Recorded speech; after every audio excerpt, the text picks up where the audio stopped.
Hello, everybody. My name is WISECREAM, and welcome to the WISECREAM Livestream. Holy frick, Ninja Guys was first, everybody. Look, he was first. He's part of the notification squad, everybody. Yay! Yay! Thank you for coming. I really appreciate that. That's so cool. Hello, everybody. My name is WISECREAM. Welcome to the WISECREAM Livestream. Back with Disco Elysium. Loving this game. I still think it's trying to convert me to communism or something. That's cool, I guess. Let's do this. Oh no! Alright, let's turn it down a little bit. Let's turn it down a little bit. Ooh, yeah, let's put it right there. What are you talking about? Oh, my supposed promise. Yeah, alright. Catch you after the stream. Just gotta give me a minute, alright? Let's play some Disco Elysium. Thank you everybody so much for coming. Of course, it's still way too quiet. There we Hello everybody. Okay, alright. There we go. Oh, knob. I'm gonna knob a little bit. I'm gonna knob. There we go. And boom! Alright. Here we left off. In the abode of this humble dice maker, we pondered the very meaning of life. I think. I don't remember. But, I do remember. I remember every single bit of that. But we did not ponder what it meant to be a human being. However, it was still very cool. Still got my frog hat on. If I'm still quiet, you can go ahead and tell me now. So, everybody, if you're here to witness it live or viewing in the far, far future, welcome to the WISECREAM Livestream, and I really appreciate you being here. We're going to go ahead and get started. Okay, cool. The first thing I do is walk into nothing. Alright, here we go. Oh, this isn't like a... Oh, gotta put on my flashlight. Kim didn't tell me to equip my flashlight this time, which is cool. Let's see. Equip. Yay. Alright. If the sound is good, you can go ahead and tell me. That's the one thing I'm worried about. I'm really worried about sounds. Because I know the video is whatever, but the sound, right? The sound. Make sure you can hear it. Let's see what we got to do in our journal again. Dice maker. Okay, so we got tomorrow. We're going to pick up the dice. The bone dice. And now we need to report back to Plaisance. Okay, people say that... Oh, yeah. The curse! We've been cursed. Teensy bit loud. Of course. I can be just a bit loud. There we go. Alright, I'm knobbed out. There we go. I'm knobbed. I'm not knobbed out. I still got a lot of knob left. Let me see if I knobbed all the way out. That would be bad. That'd be terrible. But thank you for telling me. We gotta go tell back. Go tell the book person that there's just a normal person chilling up here. Wait, what if we tell him and she's like, you gotta pay rent or something like that? You know, that'd be interesting. But I don't think she would because it's like a whole different zone and she thinks the zone is cursed. So like, you know. Hey, yo, miss. What have you found?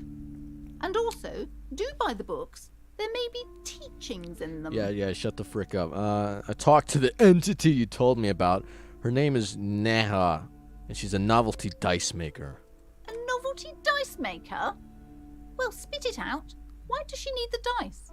For some kind of sorcery? Sometimes they use the ankle bones of sheep.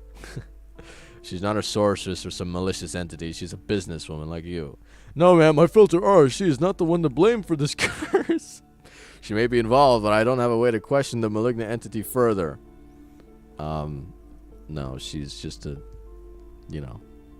Oh, I think this one would also be funny. Is she... And see the curse? No, she's not a sorceress. Because I feel like if I just said this one, she's also going to be like, oh, we got to figure out where the curse is coming from. I don't understand. If it's not her, See? then where is the source of the doom? How did she explain the curse? She looks perplexed. Before you say anything, ask yourself, is the woman really able to withstand the truth? Thanks, Endurance. Dude, Endurance is absolutely shredded. Man, look at him. Just don't say you don't have any answer yet. The uncertainty is killing her. Thanks, Suggestion. You've come this far. You know how to end it. There is an entity behind the entity. She says there's no curse because there are too many inconsistencies. She said it's just capitalism. Bankruptcy is a quirk for our economic system. Or we can lie. The source is in the taxidermist's shop. He became involved in arts darker than taxidermy and brought the void spirits upon this place. Honestly, I don't have an answer yet. There are still leads to be followed, like that strange radio computer thing. Ooh. What if she knows the password? There's another entity. More malignant, pulling the strings in Martinez. Perhaps in my travels I will cross paths with it. Huh.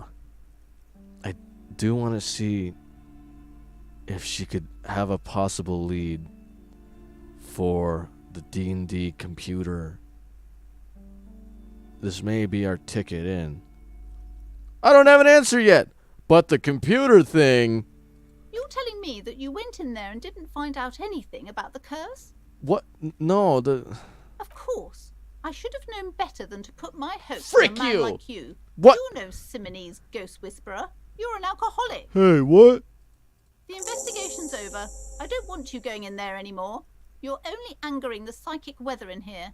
Now, if you're not going to buy anything... Frick off. Wow. Total psychic collapse between you two right now. Thanks, Gut. There was never any other way this could have gone. She's just too far gone into her own mind. Thanks, Rhetoric, for making me feel better. I am sorry we had to disappoint you, ma'am. Can we go now? Oh, well, farewell for now, book peddler. Are you sure I'm not too loud? It says I'm pushing red. That's all right. What else is in this bookshop? Is that an ice cream? Gift books, and molten candy. Molten candy? This sounds cool as hell. We need 5 more points, and then we can upgrade Rhetoric again, and then go intimidate Hardy, that bastard. Frick that guy. I hate that guy. Alright, come on. We just gotta talk to some dude and just get... Hey, who are you? Hey, yo, give me some experience. Working class. Were you always here? You were what? Who are you? Hold up. I gotta put away my flashlight. I'm interrogating. Hey, can you see anything? Hey, look into my eyes. I'm a cop. Hey. You see a sturdy woman humming to herself. She seems to be browsing books. Is it a good idea to keep your books outside like this in the snow? A good one? Point at the book. Hello. No ceremonies. Just hello. No, we gotta strike up some conversation. Yes? Hello? She nods, her attention fully focused on reading. Who are you? Who are you? Who are you? Say it, spit it out. Me? No one. I'm just a working class woman. No one? She doesn't really want to be disturbed that much. What are you doing? Looking for something to read. She reverts her attention to a worn-out paperback. Phenomenal. Absolutely phenomenal. It is. I'm a policeman. I know you are. Do you need the help of a policeman? What with? She tries hard to focus on the bookstand. This citizen thinks she can do without your assistance. Don't buy it. Oh my goodness. They all need help. Authority. I'm gonna watch you browse these books real quick. Yeah. Her hands move over the book covers. The tips of her fingers look rough, stained with yellow. It seems like she has spent a lot of time at work, smoking. Huh. Another comrade. Years of labor are pressing down on her shoulders. Rhetoric, what? She deserves a hug for all the work she's done for mankind. Rhetoric, I don't think I can just hug random people like that. You know what I'm saying? Rhetoric, I don't know about that one, but, you know, just because you've given me the option, Rhetoric, and, you know, Rhetoric, you're kind of a real one. Wait a second, Rhetoric, you're the one who tried to get me to be a communist. Rhetoric, what's the big idea, Rhetoric? Okay, maybe some people just need a random hug. You step in Oh. and close your arms around this foreign body, wandering astray in touch. There's a small movement beneath your hands as you shut your eyes. Then a tiny voice breaks out and asks. What is happening? She seems to be confused. Your hands are wrapped around her polyester coat. The fabric feels cold, moist from the sea nearby. The situation is oddly intimate. Your cheek is pressed against her shoulder. Her hand is trapped between your chest. 5 seconds pass, and their passing seems so unimaginably long. Then she coughs and says again, What are you doing, officer? less talk, more feeling. Keep your eyes closed. Soak in the closeness. See what the feeling entails. Oh, what the frick is happening? What is going on? I am fighting. Shut the frick up, you communist. Of course you want me to say that. Why do you want me to say that? How is hugging her fighting for the working class? I don't get that. How it's based. Frick you. The feeling continues. Warm and comfy on the cold shoreline. You hear a question rising to the surface, trying to break the sensation. So tell me, how does it feel to be close to someone, skin to skin? Holy frick. What is going on? What is going on? It all comes together now. I was built to be close with other beings. It's good, but I'd prefer a man. A solid muscularity would support me better. What? Intimacy? It's a catastrophe waiting in the wings. What the frick is going on?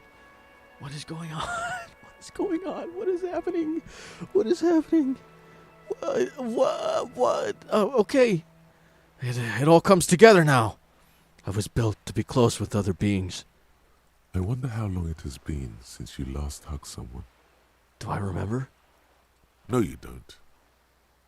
And it's better that way. What do I remember?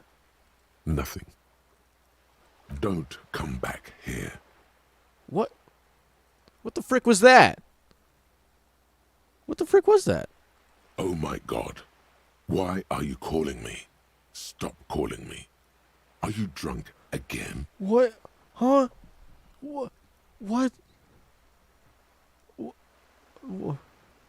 I don't want to see you. I don't want to see you ever again. Stop calling me. Get lost from my life. You ruined it. Officer, what are you doing? A swash of water hits the coast behind her figure. I had the strangest... I'm not even sure. I'm fighting for the working class. I'm not even sure. You had the strangest what? She hasn't let go of your embrace. Strangest conversation. Something went wrong in my head. A glitch of a sort, I think. Inside my mind. I don't want to talk about it. It was a strange conversation. It's okay. We all feel out of sorts at times. There you go, officer. Something begged me to open my eyes. It was scary. I'm sorry. I don't really understand what you're talking about. She lets go of your hug. We can take a break if you're feeling unwell. He says to you under his breath. Is there anything else I can help you with? That's all for the moment. The woman before you nods and returns to her reading. What the frick? It takes willpower to even read the author's names. What the frick? Oh my gosh. That gave us some clue. Maybe, wow. Wow, okay, wow, oh, wow. Okay, what the hell just happened? Yeah, next time, Oh, wow. Okay. All right. I don't know how to perplex that. I'm so perplexed is what I meant to say. But this is we got a clue into what may have happened to our Harry Harry Dubious. All right. Let's talk to this stranger. Work hard, play hard. Nobody works harder. We need 5 experience points in order to upgrade our rhetoric to talk to the Hardy boy. Oh, looks like it's disco time already. It's 1900. It's getting late. Who's that guy? Hello? Was that guy always here? Am I going crazy? Whatever. Harry Dubious. Wait, hold on. Let's see, Hard. It's you again. What is it? Yeah, bro, see, rhetoric. I got plus everything on I'm okay with upgrading rhetoric a lot, though. I like rhetoric, so I'm okay with that. Why do you keep wanting me to talk to her? What is going on with wheels? What's going on with Hot Wheels? Frick. Hey, what's up? Hello, dear. There you are again. Okay, if you still want me to okay, tell me more about your husband, yeah. Oh, dear. I'm not sure where to begin. Okay, well, what does he look like? Well, his expression is slightly grumpy, but his eyes are always bright and curious, like a small boy's. And his palms are quite coarse from all the field work, but he's quite gentle. It's always a challenge to describe the person you know best in the world. Is it? Okay. I'm sorry, sweetie. I'm afraid I'm not very good at this sort of thing. How long you been married? We'll be celebrating our 16th anniversary this autumn. 16. Not the most numerically satisfying anniversary, but I like the less obvious milestones even more somehow. How did the two of you meet? By a dating agency, I'm ashamed to say. I was looking to get back into the scene after recovering from my accident, and he'd just divorced. We hit it off, and, well, here we are. She smiles wistfully. She's skipping over some important parts. Perhaps you'll find out more later. Thanks, reaction speed? Okay. I hope I've been useful. So, is he some sort of scientist? Oh, yes. A zoologist. A cryptozoologist. Crypto? to be more Frick. precise. Frick, bro. I just start talking about chain blocks or whatever the frick. What is cryptozoology? It's a pseudoscience that attempts to legitimize research into mythological beasts and urban legends. Ah, the lieutenant sounds unimpressed. I mean, that's cool. That's one opinion, yes. And people are entitled to their opinions. My apologies, ma'am. I did not mean to undermine your hobby. Hobby?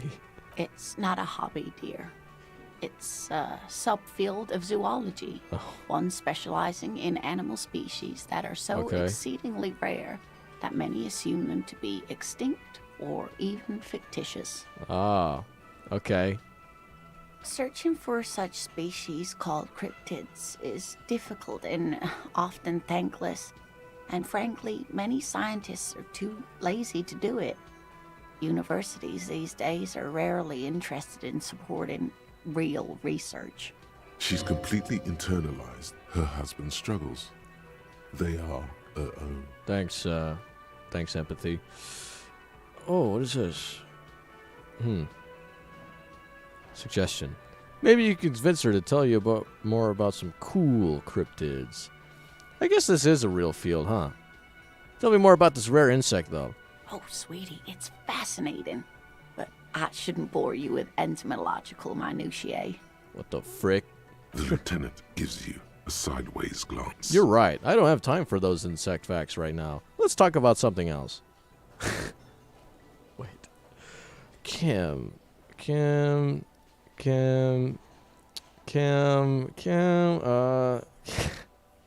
Okay, who's playing the... Oh, my gosh. Okay, fine.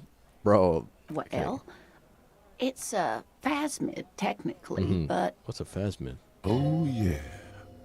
Here comes the interesting. Thanks, Scott. where other phasmids imitate sticks or leaves, this one's a living reed. Reed. It disguises itself among the reeds here on the Insulindian coast. Hence its name, the Insulindian phasmid. Perhaps you'll end up co-discovering the phasmid with us, officers.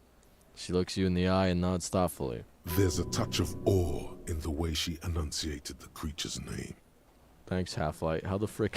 What is Half-Light doing? I knew it. We're gonna be chasing made-up insects with cryptozoologists. Damn, Kim. It's not made up, officer. I can assure you. There's a hint of defensiveness to her retort, but also confidence. She seems to sit up a little straighter in her chair. Thanks, Authority. It's simply elusive, so much so that most establishment zoologists doubt it exists at all. What makes you think that it's around here? Well, some teenagers making out in the reeds saw one. They didn't know what it was, of course, but there was a brief article in a local newspaper about their encounter with a ghost insect that looks like the reeds. Gary sent us the clipping. Thanks, Gary. So a newspaper clipping is all the evidence you have. Of course, most phasmid sightings turn out to be false alarms, but their description matched the Insulindian phasmid perfectly, and they didn't even know what they were looking at. Is it dangerous? Not at all. Why else would it hide itself so carefully? Is it valuable? Oh, I doubt it. No one gets into cryptozoology for the money, sweetie. Does it have cool powers? Yes, it can blend in almost perfectly among the reeds. It's how it stayed hidden all these years. Centuries, even. Okay, well, what's so special about this stick bug, then? Oh, dear. I'm afraid I'm not explaining this very well. It is very special. The woman's face flushes with embarrassment. Morel can explain it all much better. I wish you could hear him describe it. Then you'd understand, I'm sure. You don't know this about me, but actually, I have lost all memory of the world and myself, and I have no idea what I'm doing. I'm not going to say that. Let's go ahead and roll for suggestion. Maybe you could convince her to tell you about some more cool cryptids. Suggestion! There's really no point in manipulating anyone. She'd be only too pleased to tell you about her work. Go on. Yeah, and ask. why would she say no? I don't know. Okay. Hey, Lena, I'd like to hear about some more of them cryptids you study. Could you just tell me about a couple of them? Oh, I'd be delighted. Truth be told, I could really use the company too. Oh, we're going to stay here for like 5 hours? One cryptid, not a couple. One. This won't turn into some kind of cryptid extravaganza. Cryptid extravaganza? Or, okay, Kim, just one little cryptid. Promise. He nods and assumes a waiting posture. Okay. Cryptids, cryptids. Let's hear about all the interesting cryptids. Kim L. Ooh, tough choice there. Oh, frick. What's the biggest? What's the tiniest? What's the most dangerous? Are there any invisible cryptids? This has been educational. Sadly, we need to discuss something else. All right. Biggest, tiniest, most dangerous. Hey, chat. Hey, chat. Which one are you thinking, chat? Hey, I'm not gonna say that. I'm not gonna say chat. Yeah, I'm not gonna do that. I'm not gonna be one of those streamers. Maybe I don't know. You say biggest. So we got one on biggest. Anyone else? I was thinking biggest too, but I also know what's the most dangerous. Maybe it's something to actually stay away from. But you won't find them, so I guess it wouldn't really matter. Hey, what's the tiniest? What's the smallest one? Okay. All right, let's go with the biggest. What's the biggest cryptid? That would be the giant of Coco Nur. The giant of Coco Nur. She says as if it's common knowledge. The giant lives in the most arid parts of the vast Coco Nur Desert in South Samara. casting a strange light across the barren wastes. What do you mean, strange light? Mirage or psychogenous luminance. She does not elaborate the nature of this luminance further. How big is it? No one knows for sure. It is like an awful mountain appearing from below the horizon and expanding to cover almost a third of your field of vision. What the frick? Is it dangerous? The towering luminosity of Kokonur is a bad omen in local folklore. Some say it's a fata morgana, others, fate unimaginable. Hooey. No animal can be that large. It's a mirage. Hooey! Thanks, Kim. That's what makes it so peculiar. A species surviving at the very limits of scientific law. The giant of Kokonur must be the largest animal the planet can support. There are limits, you see, to how large a metabolism an ecosystem can beget. Some say a gravity anomaly below the Kokonur desert might allow the creature to grow to these gargantuan sizes. Great. This is great shit. You need more. What's the tiniest? What's the tiniest cryptid then? Hey, you promised you'd only ask about one cryptid. But Kim, don't you want to hear about another cryptid too? The lieutenant pauses, thoughtfully. Something in him breaks. What? Thanks, Volition. Ah, fuck it. Let's have more cryptids. Yay! Well, the smallest cryptid is the Cryobacter catlensis, a unicellular bacterium. What?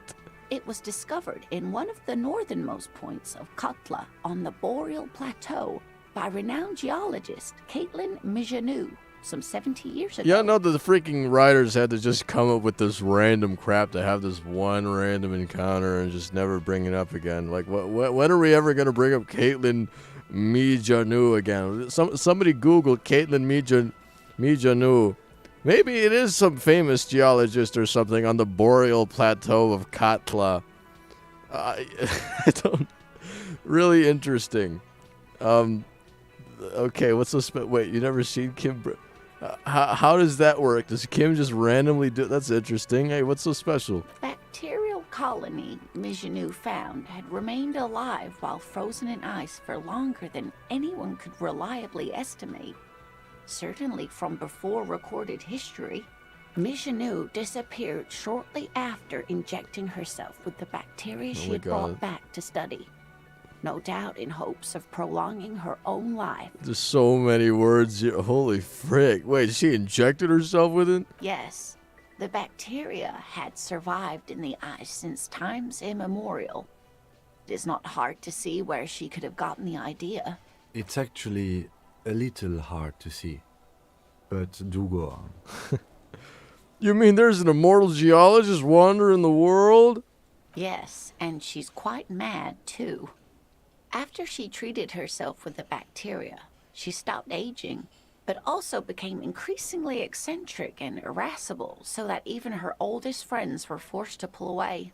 We can assume that she has been living somewhere in the wilderness for decades now, all alone except for the Cryobacter catlensis coursing through her bloodstream. Hey, what's the most dangerous cryptid? The gnome of Jeroma. She pauses for effect. The gnome of Jerma? The gnome of Jerma? Doesn't sound too bad. Actually, the gnome of Jerma, that sounds terrifying. Oh, yes. None of its victims survived. Grieving relatives never even found their bodies because the gnome's venom dissolved organic tissue. What did this cryptid look like? It was reportedly a small creature with webbed fingers and a protruding forehead and an ungainly little thing. Quite scary to look at. Dude, the gnome of Jerma, bro. A couple of campers found it when it was already dying. They heard an odd wailing in the woods and followed the sound. They were scared and wrapped it in tarpaulin to suffocate it. Holy frick. It still took the gnome of Jeroma an entire day to die. If the body of the creature was found, why aren't there detailed illustrations of it in science textbooks, confirming the existence of these very little species? Alas, the first scientist who got his hands on the creature's corpse put it in a jar of formaldehyde, thinking that would detoxify the gnome's venom. Instead, all the venom leaked out of the creature's teeth and into the surrounding liquid, dissolving the creature itself. A poetic end, perhaps, but a real loss for science. She says mostly to herself. Oh, I guess I had to ask about the invisible cryptids part, but, you know, I wasn't really gonna... What an interesting question. And the answer is yes, there are. Why did the freaking writers put this into the game? Of course. All fairy tales have someone or something invisible in them. Shush, Kim. She's gonna tell me about the invisible cryptid. You're right, Kim. It's childish, but I need to know. I feel like both of these answers are inappropriate. It's the Col de Mama d'Aqua. Its name means thin whisper of sound, and that's precisely what it is. Self-replicating sound waves, invisible and intangible. The Col de Mama is very afraid of us, which makes it incredibly difficult to track. Could it be here? Right now? What evidence is there of this animal being a sound? Why is the Mama d'Aqua so afraid of it? What does it sound like?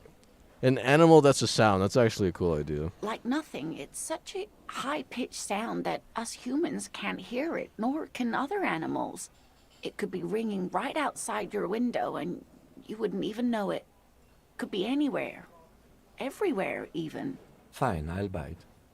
How can an animal be a sound? Many scientists have asked the same question. Some have claimed that it isn't itself a sound, but a tiny corpuscle that emits sound waves. But there's no evidence to support this theory. What, could it be here? It could be. As I said, it could be everywhere. And we wouldn't know any better. It could be ringing all the days of our lives and nights. Maybe it's predatory. What if it's predatory? It's not. Don't worry. If it were predatory, we would have found it by the damage it inflicts. I wouldn't be so sure. What if the damage is also invisible? Yeah, you're right, Half-Light. Did I just say that? Alright, that's enough. What about what? This has been educational. Sadly, we need to discuss something else. Of course, dear. Alright, that's it. That's it. That's all, folks.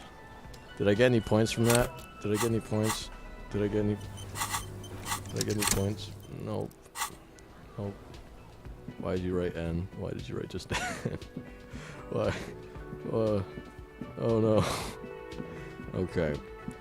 Can I talk to anybody here to get 5 experience points? To get 5 experience points to absolutely max out rhetoric? What you want me to, for you, buddy? Was that? Could it be? Oh! The Col de Mama d'Aqua? Oh! No. It's probably just your imagination ringing in your ear. Is it? Is there ringing? There seems to be an extremely high-pitched ring. Ultrasonic. Lena said it was very high-pitched, right? It's like something tickles your ear. I'm not gonna ask him yet, because me talking might frick it up. There it is again. You're about to rediscover a long-lost species. Keep listening. It must be very close. Maybe, just maybe, it will come toward you. What are you doing? You're a police officer, not a pansy ornithologist. The only birds you should be looking for are healthy women of childbearing age. What the frick? I'm not gonna ask him anything, but we're gonna move our head towards the sound. Oh no. The sound. It's Oh, no. moving away. Oh no. Somewhere over there. Go after it. Yeah. No. Too late. Oh. It's gone. There is no ringing anymore. Just the sound of the streets. Come back. Keep your ears peeled then. What the frick? If the species really has migrated to Martinez, you're sure to hear it again. What the frick? How did I get a thought from that? What the frick? What is going on? The Col de Mama d'Aqua? You heard it. The mysterious cult of Mamadakwa. You're certain that you did. Well, we're not quite certain, but let's say that you're hopeful, because it'd make you very special to be the only human being who can hear this invisible incorporeal bird. This animate whisper, this particle of sound. You're going to have to keep listening to sharpen your ear. What the frick? What? What research? But none? 7 hours? What? Okay. This is fascinating. I gotta start working on one of these thoughts. Communism. I wonder what solution. Problem. Frick.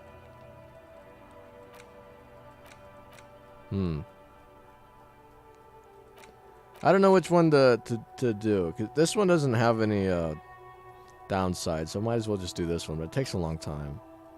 The day's about to end. Does going to sleep count towards the thought, or do you have to be like awake? Because like, let's see that hobo cop. There's a lot of thoughts here. Oh my goodness. Oh, right here it says homosexual. Right there. I got homosexual thoughts. Let's see. Bring the law. Finger pistols. 9mm finger pistols. Coach physical. Ace low. Ace high. Hobo cop. Indirect modes of taxation. Kingdom of conscience. The bow collector. White morning. Apricot chewing gum. This is crazy. This is nuts. Alright. Okay. Which one should I do? I'm not gonna do communism right now. Let's do, I think we might as well just do this one, you know? Just do this one. I think the precarious world. This one is like... Can I do it right now? Oh, yeah. I forgot. No points. Okay. Well, I'm a loser. That was for nothing.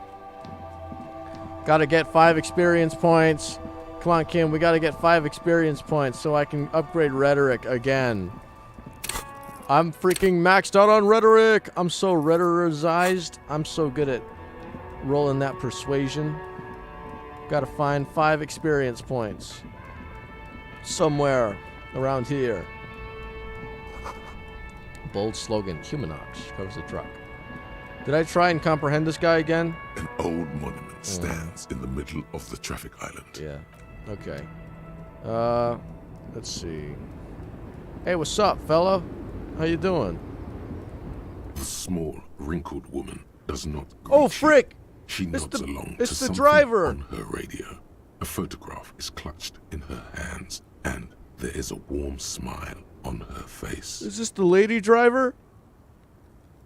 It's the warmth of a winter night's fire. Maybe she could give you comfort and shelter, some cigarettes, and food money. Maybe she's your...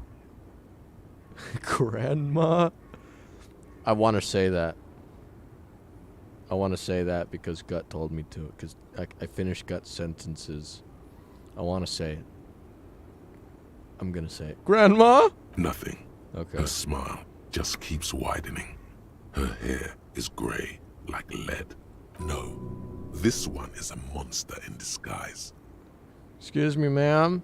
No response. Wherever this woman is, your words fail to reach her. I don't want to snap in your face. That's kind of rude, but... Hey, what's up? If you want her attention, you may need to be more forceful. Snap your fingers twice. Boom! Where am I? Oh! Who are you? Like a magician recalling a subject from hypnosis, you've jolted her back to reality. The smile on her face has disappeared, replaced by the wary aspect of a cornered beast. What? What? Are you alright? Never mind. I remember now. I'm still stuck in that traffic jam in the 50s. She adds with contempt. Hey, what's so bad about the 50s? The men have small jaws and everything is made out of plastic. Why do you need plastic when you can make the world out of amber? Well, where else? When else would you be that? I'm gonna ask that one. Back in Methka, during the time of the revolution. The sidewalks and cafes are filled with young people. I was on my way to see a new Boyadero picture starring Gabriel Buenguerro. Until you came along, that is. The look she gives you is accusatory. I'm gonna add that word to my brain. Who's Gabriel Buenguerro? Who is that? This is Gabriel Buenguerro. Gabriel.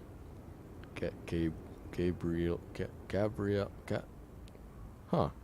Spelled the same way, huh? She shows you the photograph in the lavish amber frame. Let's take a look. A strikingly handsome man looks straight at you, his head crowned with a wide brim hat. His hair is dark as an oil slick, and his jaw the most perfectly chiseled thing you've ever seen. This man's got a hold over her, even 50 years later. You can feel it. Thanks, suggestion. He was the biggest star of his day. Girls used to faint in the aisles of cinema whenever he came on the screen. And schoolboys used to memorize all of his lines. She leans back, savoring the world she's conjured up. A famous actor. In all likelihood, it's a world that's only ever existed in her mind. So I take it you were in Mesk when you were young? Someone was. She nods as though her meaning were perfectly clear. And are these not your memories? They are someone's memories, boy. Well, What difference does it make if it's me or not?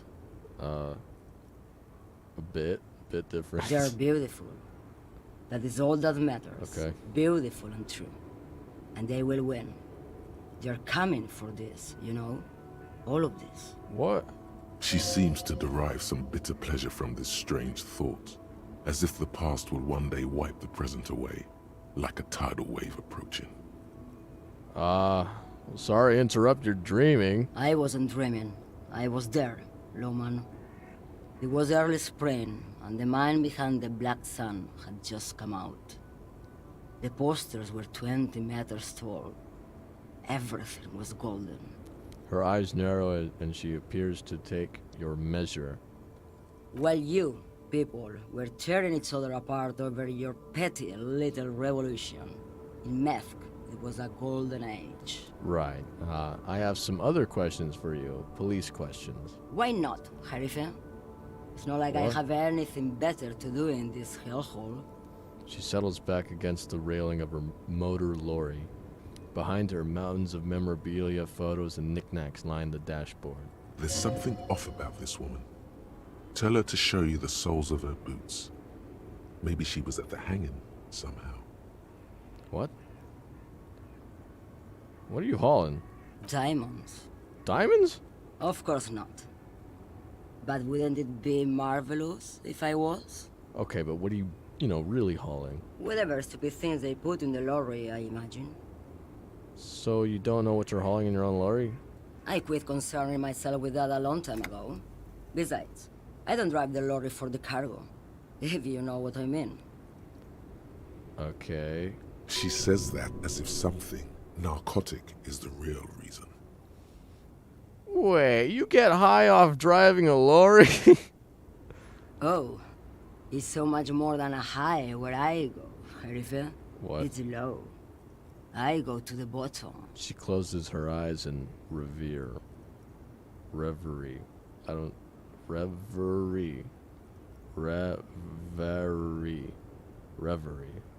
Yeah, it's Okay. definitely some kick. Some terrible kick in the dark. A sleep kick. Perhaps you can find out later. What? What if the cargo is contraband? Then it's contraband, Loman. What? Do you want to take an old woman in? Be my guest. Lock me away like Bad Hand Hermenegildo. I still don't understand this whole Bordero thing. Of course not. To truly understand the Boyadero, you need to listen to On the Western Plain. Okay. What's that? It's an old ballad about a young girl who falls in love with a daring Boyadero.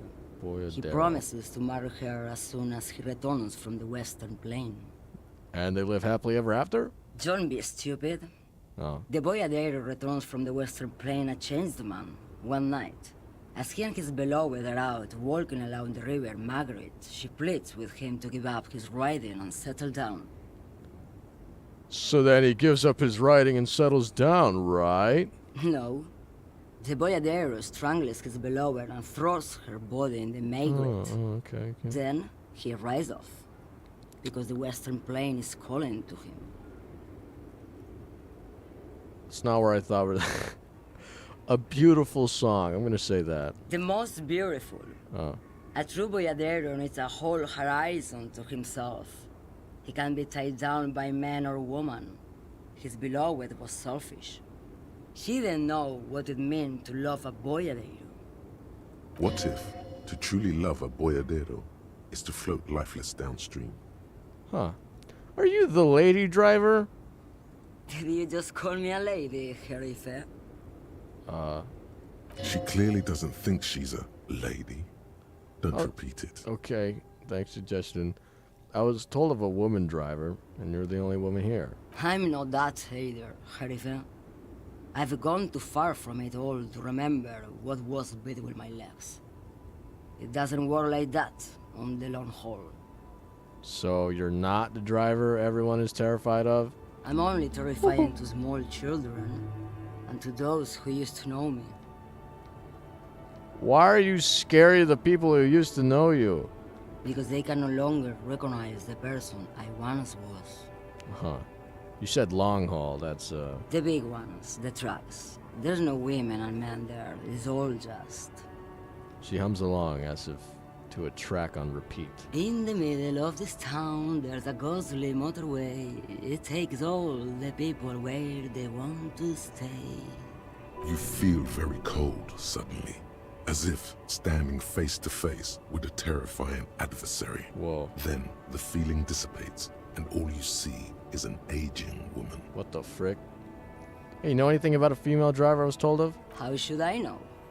Do I look like I spend a lot of time with the other communers sniffing around when I have my movies to go to? Well, that's all I needed to know. Oh, Sim. The woman stares at you, her mind elsewhere now, on other matters. Something in her is pulling towards some unknown rest state. She twitches, like a sleep kick. Hey, before I came, you seemed, away. She's just a distracted old woman. We should maybe let her get back to her things. Come on, he thinks. She's not the lady driver. Obviously. You hear that, Lowman? I don't think your partner likes you spending too much time with me. Why is that?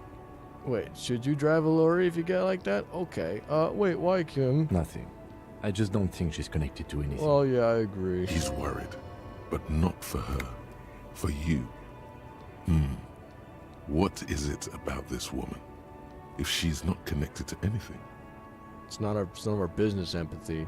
A pale dream is what it is. She nods her head according to a rhythm known only to her, staring at the photo in her hands. Hey, show me the soles of your boots. Now what do you want with an old woman's boots, Sheriff? Hedif. Cool word. Please? It's important. Please? Yeah. I think you should let me get back to Gabriel Buenguerro. You are not Gabriel. Gabriel doesn't say please. What? You're just watching movies in your head? Show me your boots! Okay, here. She's wearing sturdy worker's boots, made of black leather. Buckles run across. Okay, well, The sole is also made of leather. what about the other one? Just before Gabriel, it was the coronation of Franco Negro. Now, there was a real man. There is no aberration in the pattern that you can see, and she puts her foot down. Moreover, the boots were size 37. Tiny. Oh. There are too many discrepancies in all this. Wait, what do you mean it was the coronation of Franco Negro? It was. And then it was no more. And I was no longer holding my father's hand. He was no longer descending the stairs in Ryle. The crowd had gone silent. Perhaps it was another Jerife who came and woke me up, looking at my boots, asking questions. Or perhaps it was one of the others in this carnival. I don't remember.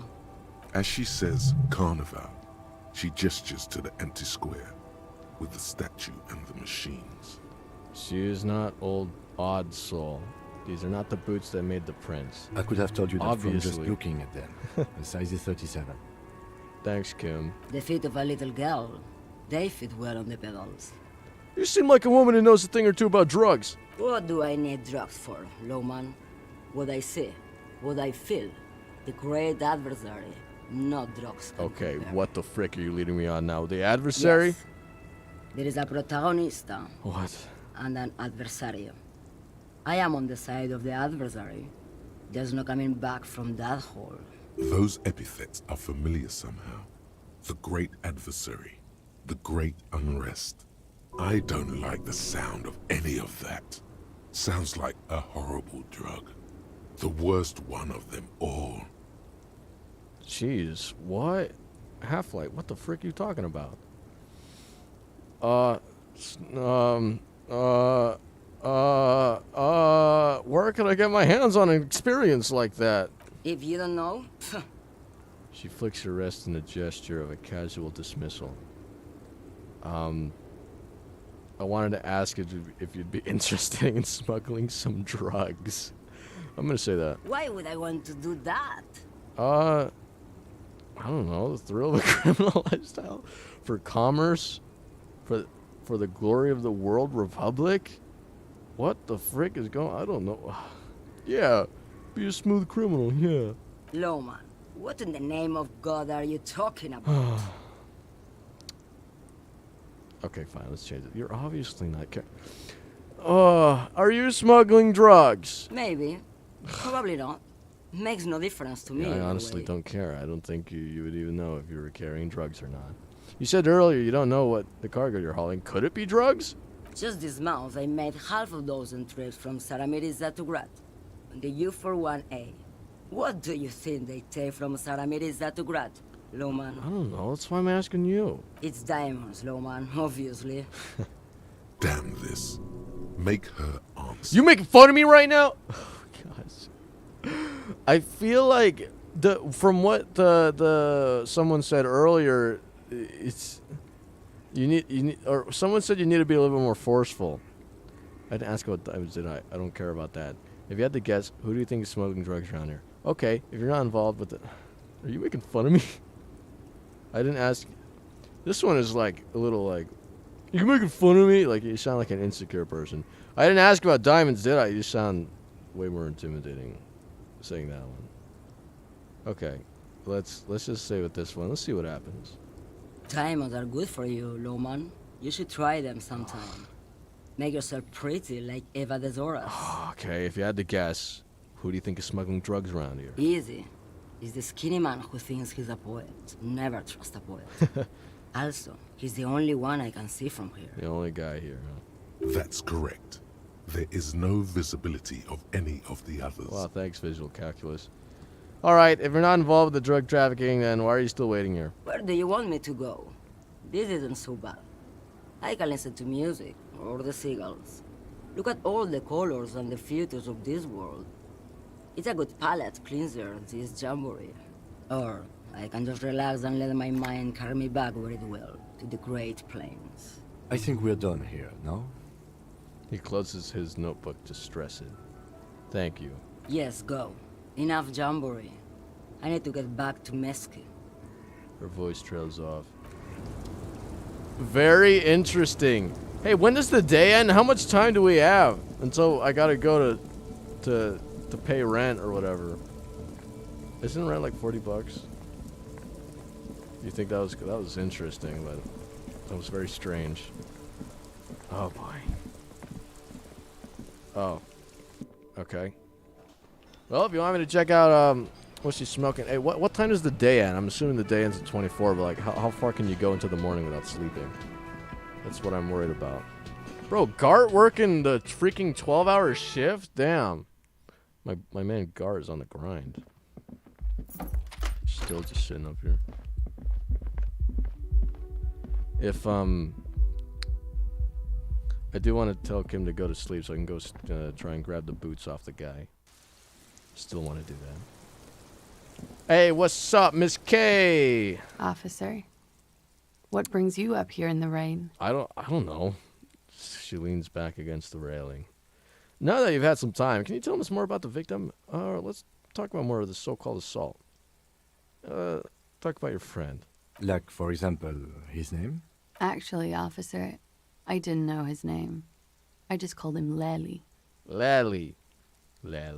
A nickname? I guess. He came from Lelystad. Ah. It's short for that. And it was his army name, apparently. Huh. He said his real name wasn't his. I tried to pry it out of him, but it was no use. Lally from Lelystad. Lelystad. That's a good start. The lieutenant writes it down in his notebook. I know Kim has like some insane geography knowledge, so I'm gonna trust him on that one. We have a few questions you can help us with. A few things a field autopsy alone can't answer. The young woman cranes her neck, trying to catch a glimpse of the page the lieutenant passed to you. On it is a list of autopsy observations recorded neatly in blue ink. The last missing pieces of a puzzle of flesh. Where is Lelystad? The place, I mean. In Oranje, officer. Oranje. It's, I think municipality is the term. A nowhere town there. Municipality? You were almost right, officer. That means his race was occidental, not mondial. I'll update the form. What does that mean? You should check out the smoker. What are you talking about? You totally copy and pasted that on accident. That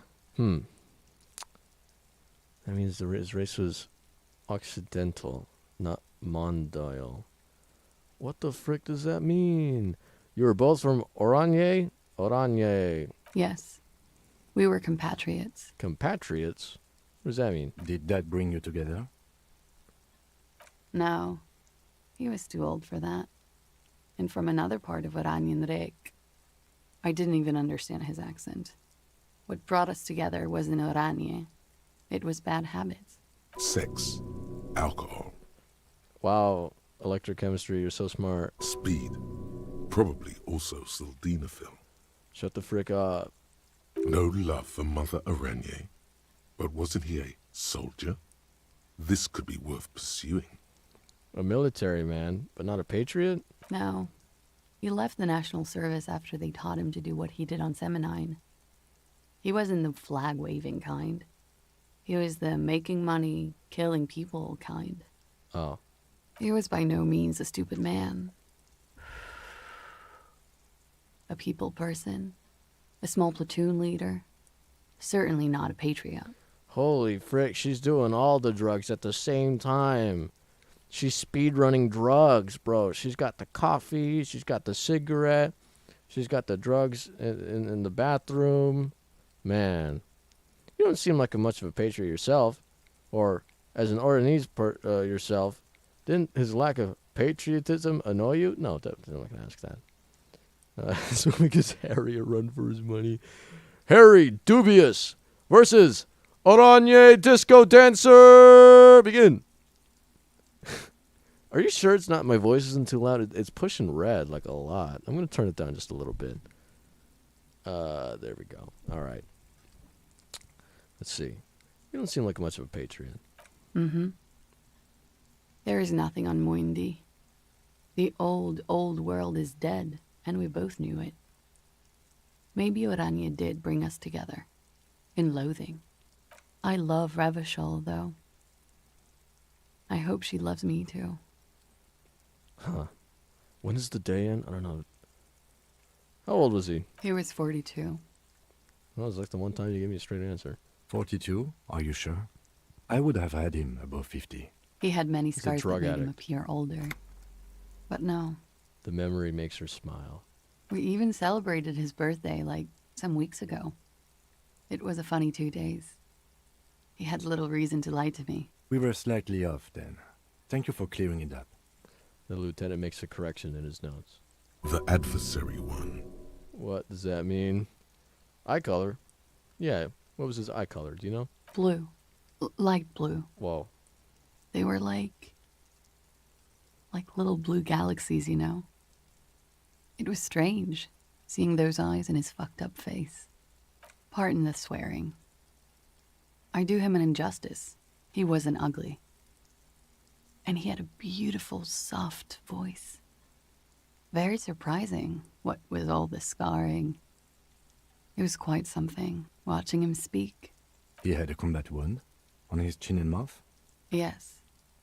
Severe. It made him look like half his face was cracking away in some strange smile. That and those eyes. I'm the Joker, baby. Ah, yes. His hair, if you can remember. It was light brown, almost blonde. He darkened it with brilliantine. Made it oily. Not nice to stroke. I couldn't convince him to leave it alone. Yeah, tattoos. What did the tattoos mean? Oh, that. Oh, we're gonna unlock the secret of the tattoos. It's clear she liked it. You liked it? Quite a lot, yes. Well, what did they represent? It was a map of his life and the places he visited as a soldier. Whoa. It was mostly for showing off to chicks, though. For showing off to chicks? How? Imagine him lying in bed. Freakish musculature laid out on the sheets. Scarred, of course. Tattooed. The sheets are dirty for some reason. He's smoking and drinking, of course. And his chest and shoulders and arms are studded with stars. Tens, hundreds of them. Maybe even thousands. And the woman goes like, "What was this, baby?" She points at the air with her sharp-nailed finger, picking out an imaginary tattoo star. And he says, "That was too hardcore. Don't ask me about that." So she goes, "Okay, but what's this, baby?" And he's like, "Saw some bat shit there. Killed some loincloths." And so it goes. Star after star. Port after port. Third world country after third world country. And he's done horrible things in every single one of them. You were the woman in this? Oh, yeah. She nods. Can you tell us precisely what these mean? Hand her the photo. No, thank you. Oh. I've seen enough of him dead. I can tell you what they meant without looking at them. She pours herself more coffee. Where are you getting all this coffee? I guess it's understandable you don't want to look at your dead buddy. Go on. He was a blue-eyed boy with thick arms, from a small town. He was also poor, and the government of Orania needed some people killed, so they turned him into a grotesque killer. For money. He went to Killer Academy in Vredefort. Then he killed some people on the Seminine Islands, and on other islands too. All of the islands. After this, he came to Revachol and got killed himself. No. Well, I don't know. This guy sounds like a bad guy, but I guess it sucks for you, huh? Not a very fun story. Not a very fun story, no. It is when you're high. Oh. It can be very exciting then. You have the tools to deal with it. It's not a very nice story to remember when you're sober. A change of topic? Tell me something odd. Did he enjoy his death? What the frick? That's a weird question. I'm not going to ask that. Could it be love that did him in? It very well could be, yes. Oh, what do you mean? What do I mean? I have no idea. I don't even know what you mean. Love did him in? What does that mean? Yeah, what does that mean? You told me love did him in. That's not funny, officer. What? Something miraculous is coming. He told... Oh, frick. The other options came from my gut. Oh, no. Oh, no, my gut is going to make me crazy. Something... Wait, what? We requested a semen screening from processing. Oh, from talk... Oh, yeah, in the dream. Yeah, we requested semen... Did we do that? Good for you. Huh. What do you think it will tell us? I don't know how a semen sample works, officers. How many days after intercourse does it have to be? I don't even know if he had sex with someone else. We didn't go steady. Is she avoiding anything? Technically not. Technically not. Come on, man. Listen. You can't trust them. It's just you and me. Is volition like the only real... What is going on? I don't want to ask this. Why would you ask that? If you trust you ask... Bro, my inland empire out here conjuring up my dreams. Okay. Why do you ask? She seems unsurprised. Just have her answer the question. Don't give explanations. Okay, volition. Please answer the question, miss. Did he enjoy the moment of his death? I don't think he enjoyed dying, officer. He had too much left to do. Too many third world conflicts.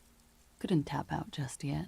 Yeah, he told me something crazy. The lieutenant blinks. His expression does not change. Good thing I got one of Kim's blinks. All right, let's see where this is going. From way out in the northwest, he told me. Cool. Cool. I think we're finished with this line of questioning. All right.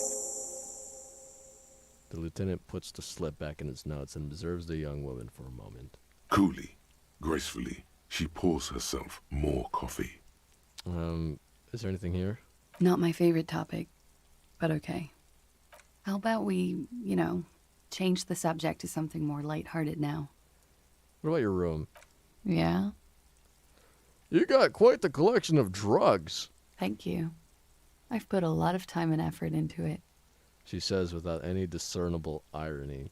Technically, possession of narcotics is legal in Revachol, but you should still reprimand her. No, don't listen to the stiff. Be cool. What? Suggestion? Are they all just like fighting each other in my brain now? Narcomania is nothing to be proud of, miss. It was quite impressive. How did you amass such a hoard? Actually, I'm very curious. With money, sir. Oh. It's not exactly the anti-star size caboodle I intend for it to be one day, but it's getting there. The collection includes NACRA, an opioid antagonist. What is that again? You seem to have, among other things, Preptide. What I forgot what both these are. Let's go with the NASCAR. Comes in handy when you've done too many opioids. Is that something that happens to you often, miss? Oh, dog barky. All right. 1 second, everybody. Oh, this is one of the moments of live streaming. It gets a little strange. Give me 1 second. We're going to pause. We're going to be right back. Everybody take it easy. My doggy barky, and they only dog bark when the dog bark got something to bark at. So, everybody take one moment. We're going to be right back. Thank you very much.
Okay, and we're back, everybody. Thank you for waiting. Sorry about that. That was a little strange, but that's all right. Turned out it was nothing at all. All right, and we're back. Should I make a be right back thing? I feel like streamers with the be right back sign, and they're like, hey, I'm going to be right back. And there's like a sign, and it says be right back. That's the thing. That's like the first time that's ever happened, though. I'm not sure. I feel like that was perfectly fine. I could go, boom, boom, boom, boom. You know, I don't know. Yeah, I don't leave often at all. It's fine. How long have I been streaming? Oh, an hour and 10 minutes. An hour and 10 minutes. That like half of that was freaking Zoo Lady. Huh. Anyways, I'm very interested in what's happening now. Is that something that happens too often? What are we talking about? Oh, Better safe than sorry. you seem to have, among other things, Preptide. Oh, yes. One of my favorites. It cures many ailments. Like what? Like not being able to stay up for 36 hours. Whoa. Not being happy. It cures those ailments. It's just a merit speed molecule, basically. Cool. Well, that's as far as it goes then. Very funky. Funky? All right. Whoa, why was that one really loud? Whoa. Oh, okay. Well, let's return to this. Wait, stop. Oh. That man, bloated beyond all recognition, was 42? Well, that's what she said. Below the damage, the weeks of decomposition, all the swollen indignity of mortality.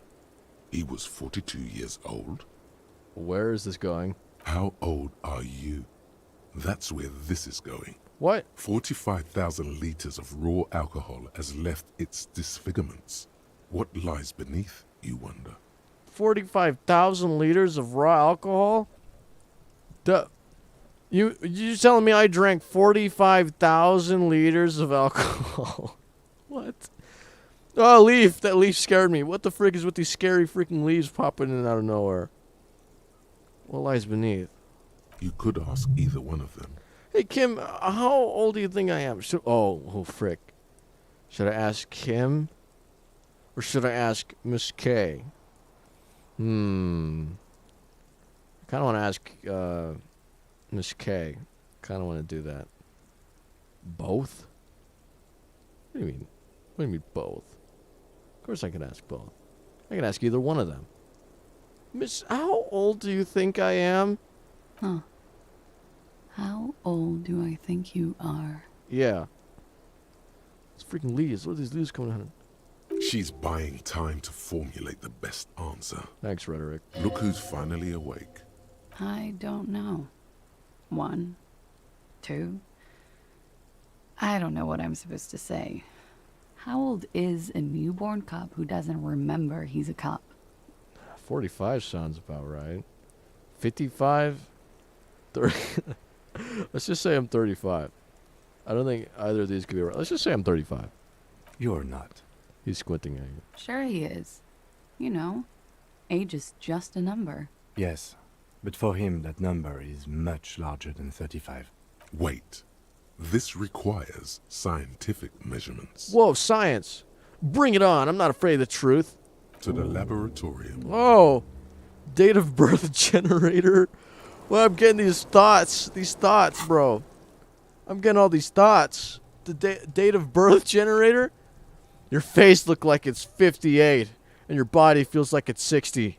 Your mind feels like it's lived for 1 day or 100, both longer than they ought to be, the day and the century. But for how long, then, has this thing attached to your sentience walked the planets crushed?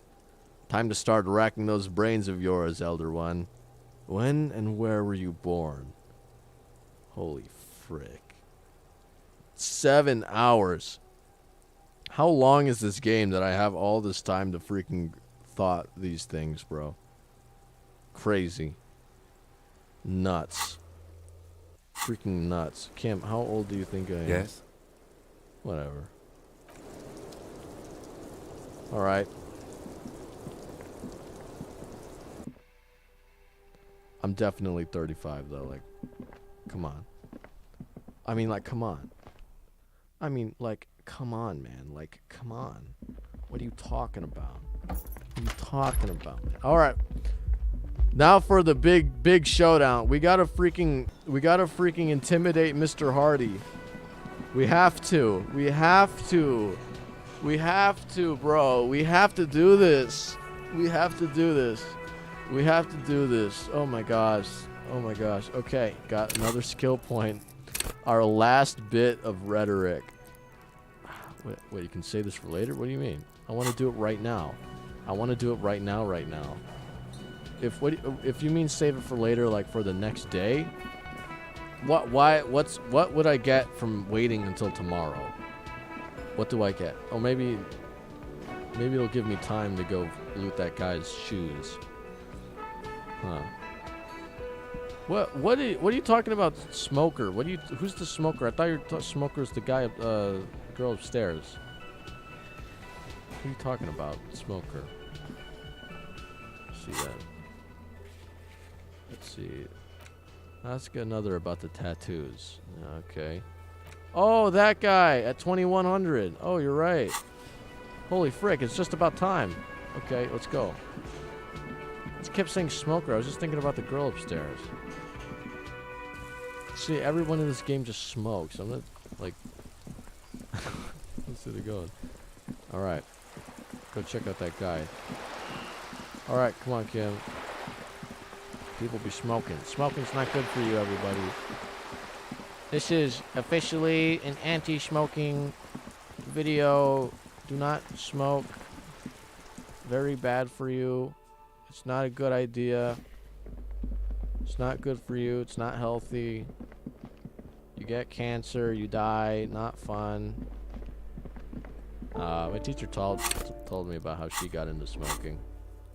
And it's because, what was it? Her job back in like the 90s, only gave people who smoked smoke breaks. What the frick? Walking to the toilet? Cool. And so, what was that? Hey, thoughts be forming in my brain. What's going on? Where are my thoughts? Where are the thoughts? Why is there a thought circle above my head? Why is, I'm scared now. There's just love. Okay. All right, cool.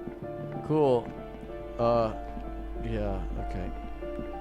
You started smoking because Disco Elysium made it look so cool, right?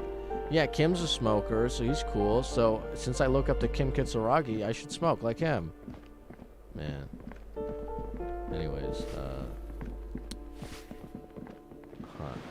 teacher said that I'm not in the right place, am I? She started smoking because a job of hers only gave smoke breaks to people who actually smoke. And so since she wanted like a 5-minute break, she started smoking. And like at first it was freaking terrible, right? It sucked. But then she got over it and she got that 5-minute break every day and smoking for like 20 years. And then eventually she quit, but damage was done. Kind of sucked really bad. Tells us not to smoke a lot. Don't smoke. Not good for you. It looks cool as hell. You look like a gangster. Where am I going? We're back in here. Where am I? I don't know where to go. Okay, smoking looks cool as hell, but don't do it. Don't tell me. What? Where do I go? Hello? You hear someone walking around inside, Whoa. rearranging the furniture. The number on the panel says 10. We're not here right now. We're here to focus on a mission. Oh, stairs. Right here. It's at the bottom. You're right. You're so smart. We're here. Okay, we're on the other side of the fence, but we need to get up to the balcony. The art in this game looks phenomenal. Looks really cool.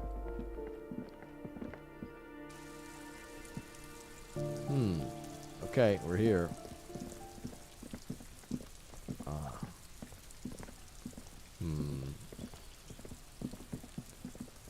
Just gotta wait for a few minutes then. Alright, everybody, let's just talk about, I don't know. You guys wanna do jokes? You wanna go into a joke book? You wanna hear a story? You want me to tell you a riddle? Or like, talk to Kim to pass time? You can do that? What? Yes? Oh, time only passes in dialogue? For real, for real? I want to talk about you, Kim. What about me? Tell me a secret. No. Frick you. Okay. I'm gonna ask again. Your brain sends the signal to your lips, but they refuse the order. Something is paralyzing them. You're pretty sure it has something to do with the lieutenant's eyebrow. Yeah, it's the freaking magic eyebrow. Kim's got the authority brows. The eyebrow is exercising psionic control over you. Okay. Damn. The lieutenant relaxes his eyebrow, and you seem to regain control of yourself. Good. Let's change the subject. All right, so you guys like, new Avatar movie came out, and apparently, that movie came out. I haven't heard a single thing about it. I haven't heard anyone talk about it. I'm not really excited to see it. I don't think I am going to see it. I don't know what's going on. What else is happening in the news? There's, I don't know. There's what I have for breakfast today. I had a boiled egg. Had a quiche from work. Veggie quiche from work. Be like, veggie quiche is not my favorite one. My favorite quiche is the one with the potato bits and the bacon in it, obviously. But that's okay too. Also had a hot chocolate from work. I had to go into work today. Dog says hi. Do I need to be like actually talking? Like,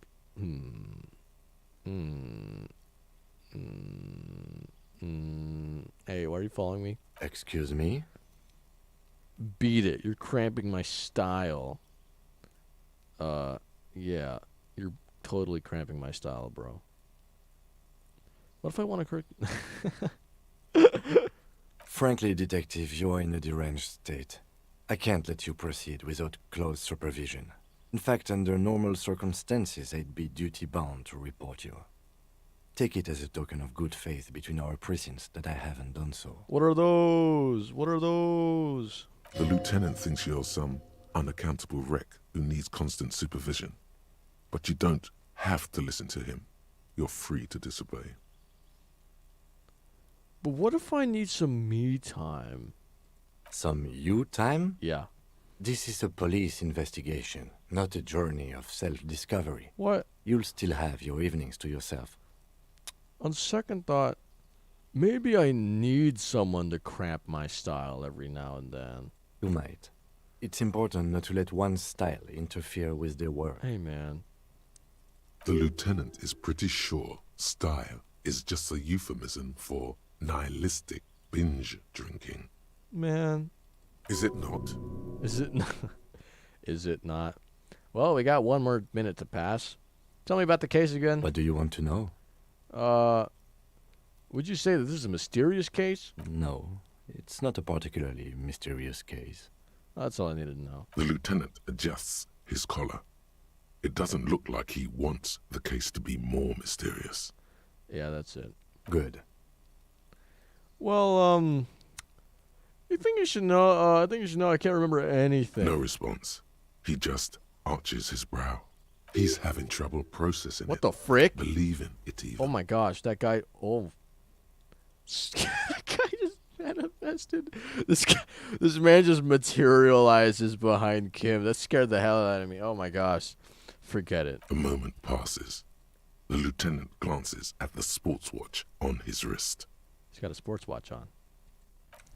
Okay, materialized man. We're here for the date, just like you said. You found me. Smoker on the balcony. Look at this. Gendarmerie. You found me. That's what he said. The young man on the balcony gives you a bright smile before taking another drag of his cigarette. It feels like a Friday. He seems to be in a good mood tonight. Why is that? And his shirt is still unbuttoned. Yeah, the cleaning lady let us in. Beautiful. He replies, smiling as he looks at you. Something sparkles in his eyes. So tell me, are you here to make things right again? What the I don't even remember you, buddy. I remember calling you Martin. Your name was Martin or something, but you were actually goofing us. You might have seen something, but you're just a complete douche right now. Frick you. I'm not going to make things just right. I'm going to make them spectacular. I was hoping to talk to a possible witness. Your balcony overlooks the murder scene. Oh, yeah, I don't give a frick about you, loser. Then I have some good news for you. His eyes narrow. A nearby street lamp casts shadow on his chin, drawing out the slender cheekbones. My Sunday friend is visiting me tonight. I told him about you and he'd like to say hello. Step in. He's already waiting. He nods towards door number 28. Is it Friday tonight? Feels like a Friday.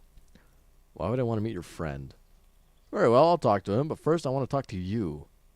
Is it Friday? Yeah, it does feel like the end of the week. Such gentle weather. Why would I want to meet your friend? Trust me, you do. Oh, very well. Oh, dog barky, dog barky. Okay, very well. Talk to him. First I want to talk to you. So many questions. That's nice, but I don't have anything to tell you.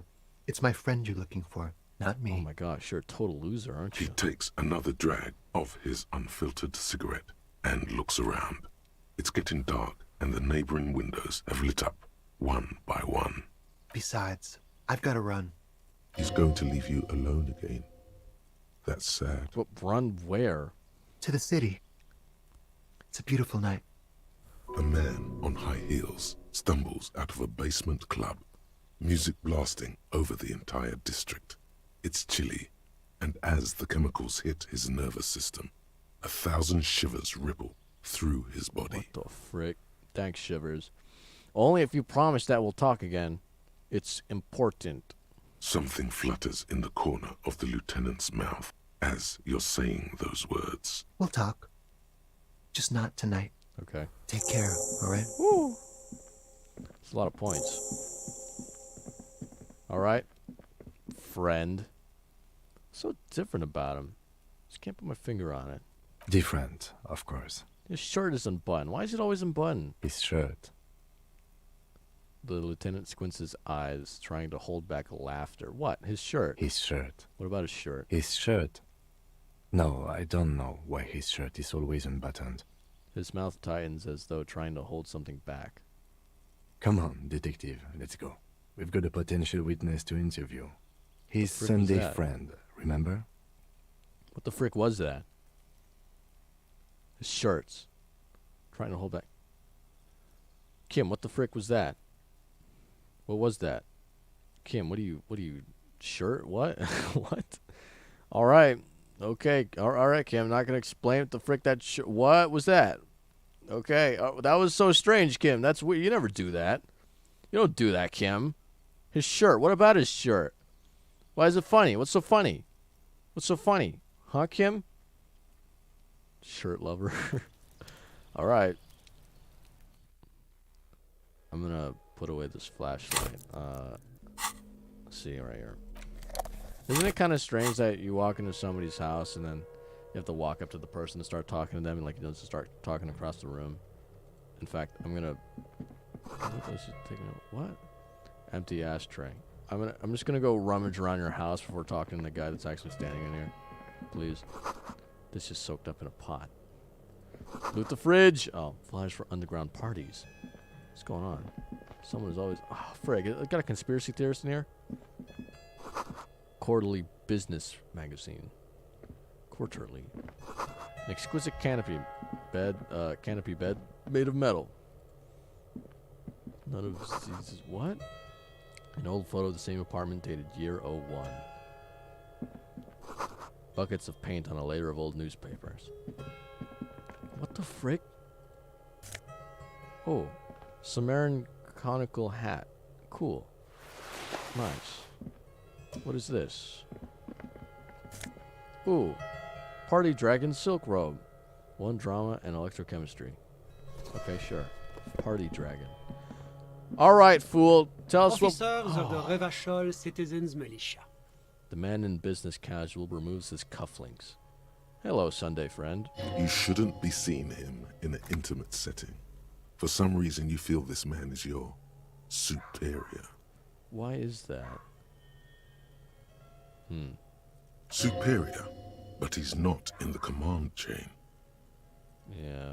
My name is Charles Vildrouin, and I am an official with the coalition government. I work for the Institute of Price Stabilité on assignment from Sur-la-Clé. Okay, cool. I don't know any of those places or what any of that means. I heard you talking to my friend outside. Very good. Super. Oh boy. I am here to assist you in any way possible. Ask me about the hanging. If you're going to provide some actually useful information, that'd be really cool. But I have a feeling that you're going to run us in circles and probably trying to sell us like a candy bar or something. No, first ask an innocuous personal question to get the interview off on the right foot. Thanks, suggestion. Yes, make it clear you're the one setting the terms here. Yeah, let's fuck with him. Who does he think he is? Assisting you? Before we go on, I absolutely have to inquire about this wonderful canopy. Look at this wonderful canopy. Show him the silk robe. Before we get to all that, tell me where you got this beautiful silk robe from. We'll get to that right after you tell me about the story behind this black Sumerian hat. Get down to business. Hello, Mr. Vildruin. I want to know about this absolutely beautiful canopy. Actually, that's not going to tell us anything. This robe. Tell us about the robe. Oh, we got it from an atelier in the East Delta Commerce Center. Personally, I think it's a little culturally insensitive, but the material is great.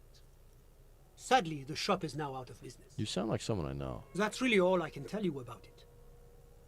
He forms a little rooftop with his fingers. Cold air sweeps in from the balcony. That didn't work at all. Damn. What was that? You were supposed to fuck with him, not compliment the decor. Why don't you give me some freaking better things to say The then? lieutenant takes out his notebook and nods to you to proceed. Oh my gosh. Okay. Certified white liberal. Where did you get that from? What? What? What? Did I miss something? I'm sorry, what? Where did that... what? Huh? What? Okay. All right. Okay, cool. Culturally insane. What? Okay. All right, man. It just said party dragon. That sounds cool as hell. Anyways. You actually witnessed the lynching. Oh, that's really good. What's an official like you doing in Martinez? Can you tell me about your friend? Okay, let's start here. I'm sorry to say I did, officer. The man gives a solemn nod. This is just the break we've been looking for. Is it because you did it? Start from the beginning. Oh, okay. Easy, detective. No need to jump to conclusions.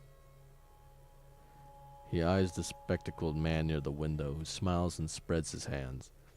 Is it because you did it? Because I did it? The man scoffs. My apologies, I misspoke. I meant, what did you see? Don't jerk my chain, paper jockey. You did it, didn't you? Don't jerk my chain, paper jockey. Jerk my chain. Anyways, what did you see? Officer, it's very difficult to describe what I saw that night. It was so surreal to me, like in a play. What do you mean, like in a play? It was just so strange. I could barely comprehend what was happening. I was on the balcony when it happened, getting some fresh air. I remember that first they came in, carrying what looked like a body. And then I saw all the surrounding windows go dead, one by one. That's when I understood. I should not be seeing this. Sounds like the victim was unconscious, or at least incapacitated. Interesting. Who were they? Can you describe them? I couldn't see their faces well, and there were quite a few of them. But they were very loud and very Martinez. He pauses, looking for the right wording. Let's just say that the laboring classes can get rather expressive with their profanities. How many of them were there? I couldn't tell you exactly. Less than 10. Maybe 8? The lieutenant sends you a sharp look at the mention of that number. Were any of them huge? Like 200 kilograms huge? Did any of them look like drummers? Oh my gosh, I could totally freak with Kim with that. I'm not gonna though. Were any of them big guys? That's a giant you're describing. No, they were all quite human, as far as I could tell. Did any of them look like drummers? Drummers? Why, no.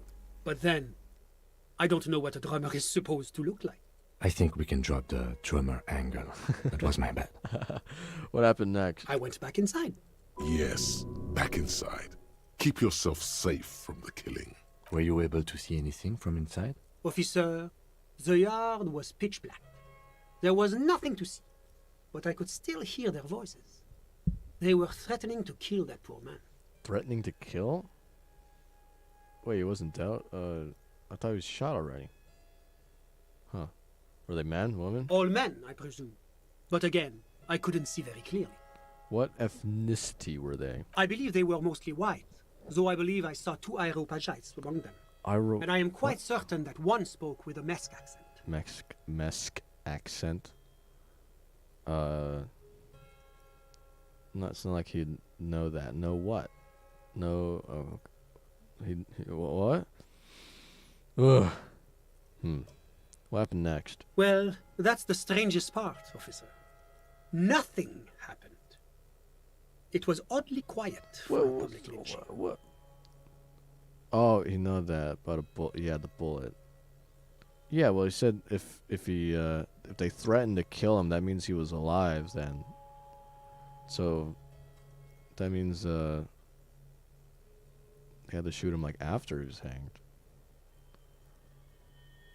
Anyways, that's the strangest part. Nothing happened. What do you mean nothing happened? They lynched a guy. Eventually, their shouts died down, and that was all.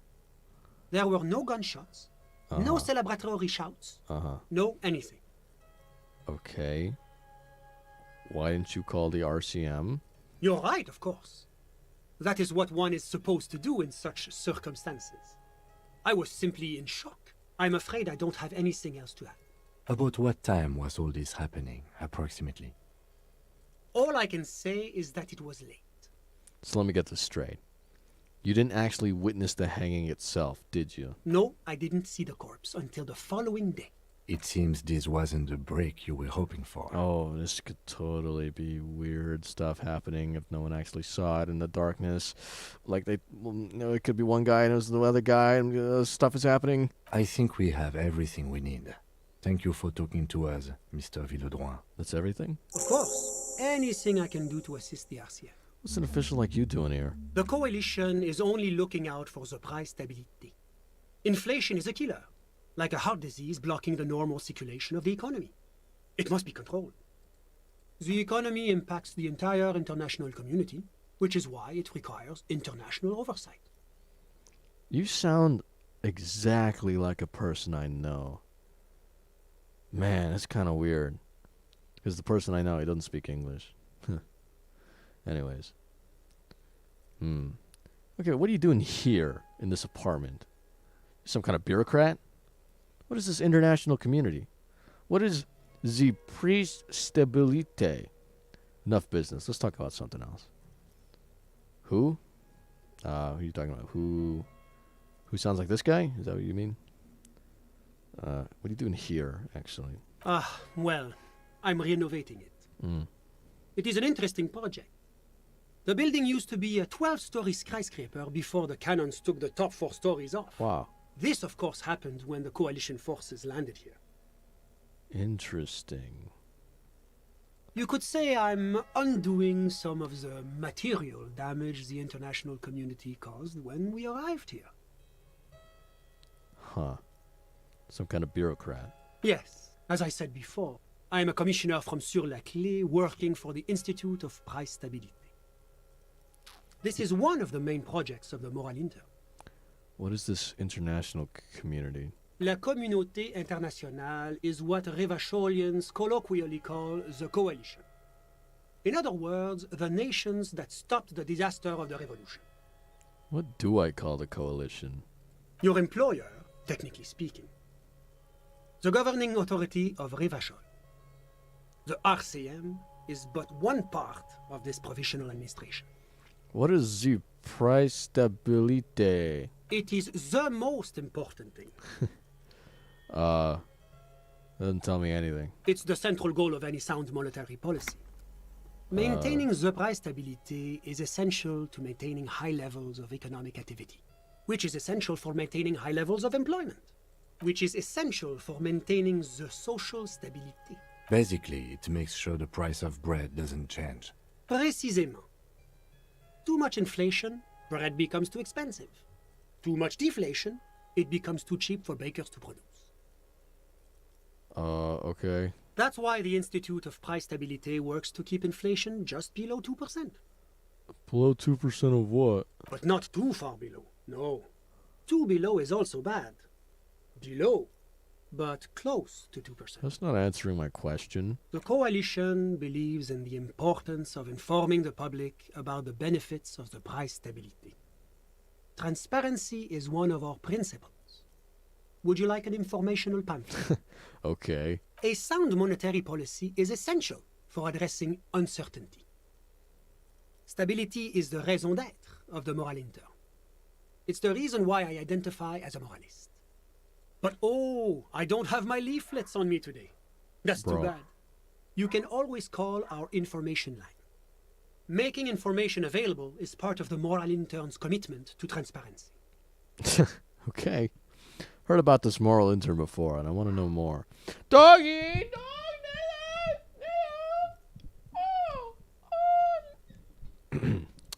Heard about this moral intern before, but I want to know more. It's the International Organization for Moralists, hence Moralist International. The Institute of Price Stability is just one of its many mind babies, as is the coalition. So what I'm hearing is that we're moral intern haulers. Oh, turn to Kim. So we're actually working for the moral intern. What, bro? I don't freaking... I can't keep track of all this crap that's happening. I don't know what the frick the moral intern is.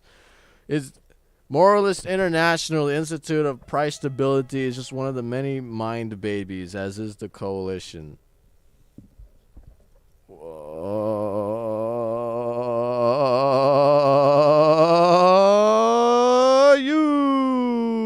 don't know what's going on. Euphrates River. Ancient Mesopotamia.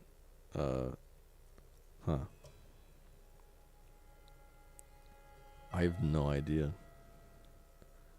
This one's funnier. Doing one's job doesn't automatically make one anyone's bitch. Besides, there are more nefarious powers to work for than the moral intern. Are you a moralist? He just told us that. And I don't know what that is. But of course. Am I a moralist? Well, do you value freedom? Yeah. Do you believe in a normal, stable world governed by democratic values? Well, yeah. Lieutenant, are you a moralist? Me?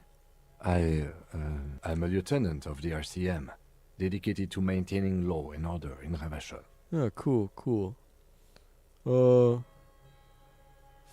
Freedom? Normal, stable world governed by democratic values? Yeah, okay, yeah, sure. A very moralist answer. The man nods. The lieutenant is practiced in the art of putting on a show for one's superiors. Oh, wow. Thanks, Esprit de Corps. What is this normal, stable world? The Occident is part of the normal world. Oranje, sur la clé. Normal world? Martinet doesn't seem very normal or stable to me. Martinez? No. Martinez is something else. What about the rest of Revachol? Is it part of the normal world? Revachol is generally difficult.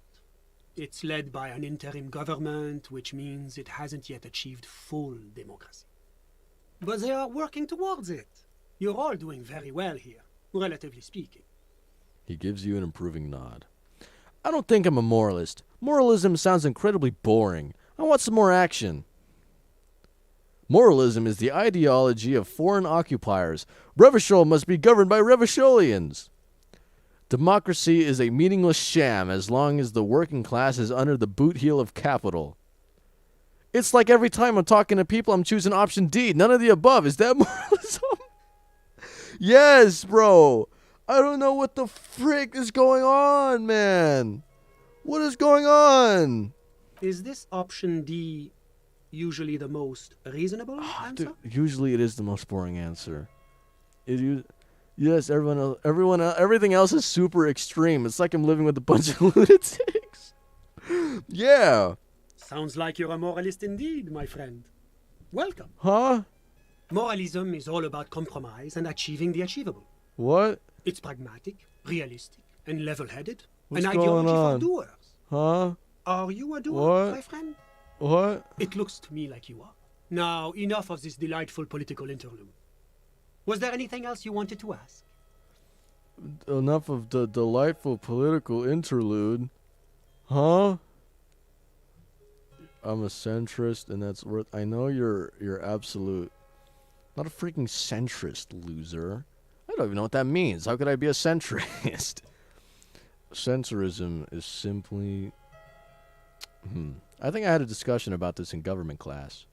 Centrism was people who think that they look at both sides objectively. I don't think that's right though. If you're standing in the middle and you're looking at people who standing on the left over there and people who stand on the right over there, and just looking at them and you're like, I am so looking at everything objectively right now.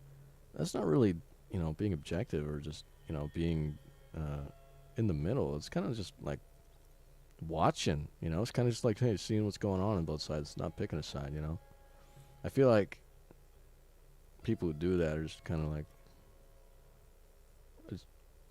WISECREAM, he like, far left, far right. I just want to grill, for God's sakes. What? I just want to grill? What is a grill? I just want to, what? But, yeah, I don't think, I think, just playing this game, the nature of this game is very political, so I don't know, I don't know anything about politics. I'm not very good at it. That's alright. I know, should know a little bit more about this. Anyways. Tell me about Sur-le-Clef. What's there to say? Sur-la-Clef is a modern, urbanized country that measures very high on the Human Development and Freedom Index. What? Mostly, though, it's known as the executive heart of EPIS. Very high on the Human Development and Freedom Index. Moreover, it is a great sponsor of less emerged countries. Revachol is only one of its many darlings whose progress it supports and cherishes. Darlings? That can't be an official designation. What makes Revachol Sur-le-Clef's darling? Because a great percentage of Revachol's culture hails from Sur-la-Clef. Its language, its people, its cuisine even. Or at least in the downtown La Delta area. Tell me about Oranaise. Oranier is an exemplary nation who, as a core member of EPIS, contributes 28% of our annual budget. Next to Sur-la-Clef, Oranier is probably the most prominent member of the international community. What? Which one of them is more EPIS? Okay, but outside of EPIS... Yeah, what is Oranier?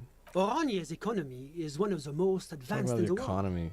It has successfully transitioned from heavy industry to advanced services and generally acts as an engine for sustainable change in the international community. But that didn't tell you anything about Oranier. Can't you just talk to me like a normal person? About what? About Oranier. Just tell me what it's like over there. Oh, it's very urban and very well organized. Their streets are clean, their horse cars run on time. Wow. The people are polite and efficient. Like I said, they are an example for less emerged nations to follow. If he knows so much about Oranier, maybe he also knows about Oranier's mercenaries. Enough business. Whatever you wish, officer. The man who was lynched outside your windows was from Oranier. Oh, that's unusual. The Oraniers are not the kind of people you associate with heinous crimes. It's such an upstanding and responsible country. Yeah, that's not how I would describe this guy. Well, certainly one cannot rely simply on generalizations. That would go against our commitment to individual freedoms. And, of course, any loss of life is a tragedy. So tell me, what have you learned about the victim? His name was Lely. He was a motherfucker and a killer. He liked to get high and brag about war crimes he'd committed. He was a poor kid from the Oranese government who put him in the military academy. That's all. That's who he was. Let's see here. All these are true, right? A poor kid? I don't remember him saying that he was a kid. If he was a kid, that'd suck. But yeah, I think what I'm taking from this guy, he liked to get high and brag about war crimes. Extremely distasteful behavior. I cannot condone either drug use or needless boasting. Or war crimes. Suffice it to say, that is not how we do things in Sur-la-Clé. I'm not talking about Sur-la-Clé. That's because they're all a bunch of squares who like to sit around with their fingers up each other's assholes. Thanks, Pain Threshold. He was a motherfricker. Officer, you shouldn't speak ill of the dead. It's okay, he told me so. He told me. So you spoke with the victim before he died? Yeah. The man seems slightly relieved, as though he's just narrowly survived a perilous bend in the road. His name was Lely. Lely? That's an interesting name. Lely wasn't his real name. It was his nom de guerre. Gura. Wait. His name's not really important. It was his nickname. Ah, he was a soldier. A mercenary. Aha! A condottiere. Yes, it's hard to believe they still exist. He was a poor kid from the Oranese government. Before the Oranese government put him in a military academy. I keep on saying orange.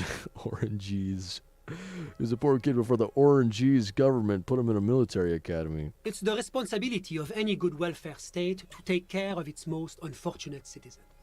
It's the responsibility of any good welfare state to take care of its most unfortunate citizens by making them kill for money. They turned him into a psychopathic killing machine. He should have been grateful for the help. Yeah, what the frick? They killed what? They made him kill people for money. Like not even like a soldier, like just straight up mercenary, like a bounty hunter or something. What? They gave him a successful career. Whoa. The man holds up a finger as though he'd made a brilliant point. What? They gave him a successful career? Well, I guess that counts as a successful career for a mercenary? Yes, killing was his business, and business was good. Thanks, Half-Light. I think you got it right. If killing was his business, he did it real good, didn't he? Did he love it before they made him do it again and again and again? He must have loved it, huh? I'm not sure, though. Maybe he had to do it. Maybe he didn't like doing it. I don't think Miss K ever mentioned that. What else has your investigation uncovered? After he... Oh, dog, Marky, dog, woo! Woo! Oi! Okay. Sorry about that. After he was discharged from... Sorry about that. After he was discharged from the military, he joined a group of mercenaries. Oh, what? Is that what happened? He was in the military and then he became a mercenary? I thought they just made him become a mercenary from the start. Huh. Well, that doesn't change much. Yeah. He was a mercenary. That is extremely unfortunate. Yes, it's regrettable that this practice has a history in certain Occidental nations, even highly advanced members of EPIS. But rest assured, the Oranese government has committed to producing a timetable that would lay out a path to transition to a professional army. Soon, there'll be no need for mercenaries like this poor man. What kind of timetable are we talking about here? Oh, it's hard to put an exact date on it. I believe the proposal for the timetable is due to be completed around 60 or 61. That's like a decade from now. I know these things take time, but wow. See? That's the kind of progress that the moral intern makes possible. What? As a merc, he killed a lot of people on the 17 islands to advance Oranese business interests. So, right? Guess that is right. Oh, great shame, yes. Colonialism is a dark specter in Oranye's past. Who's talking about the past? It's still going on.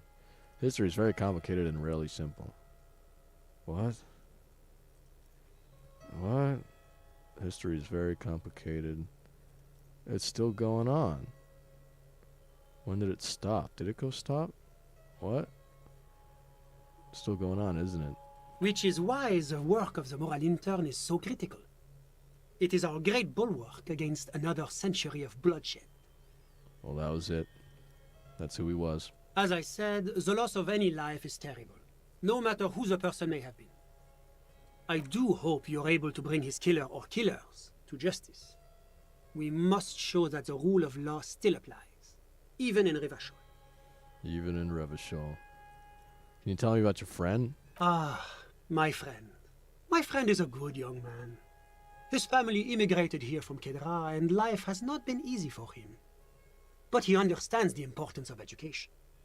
He has taken his future into his own hands, and that's all that matters. Kedra. Kedra.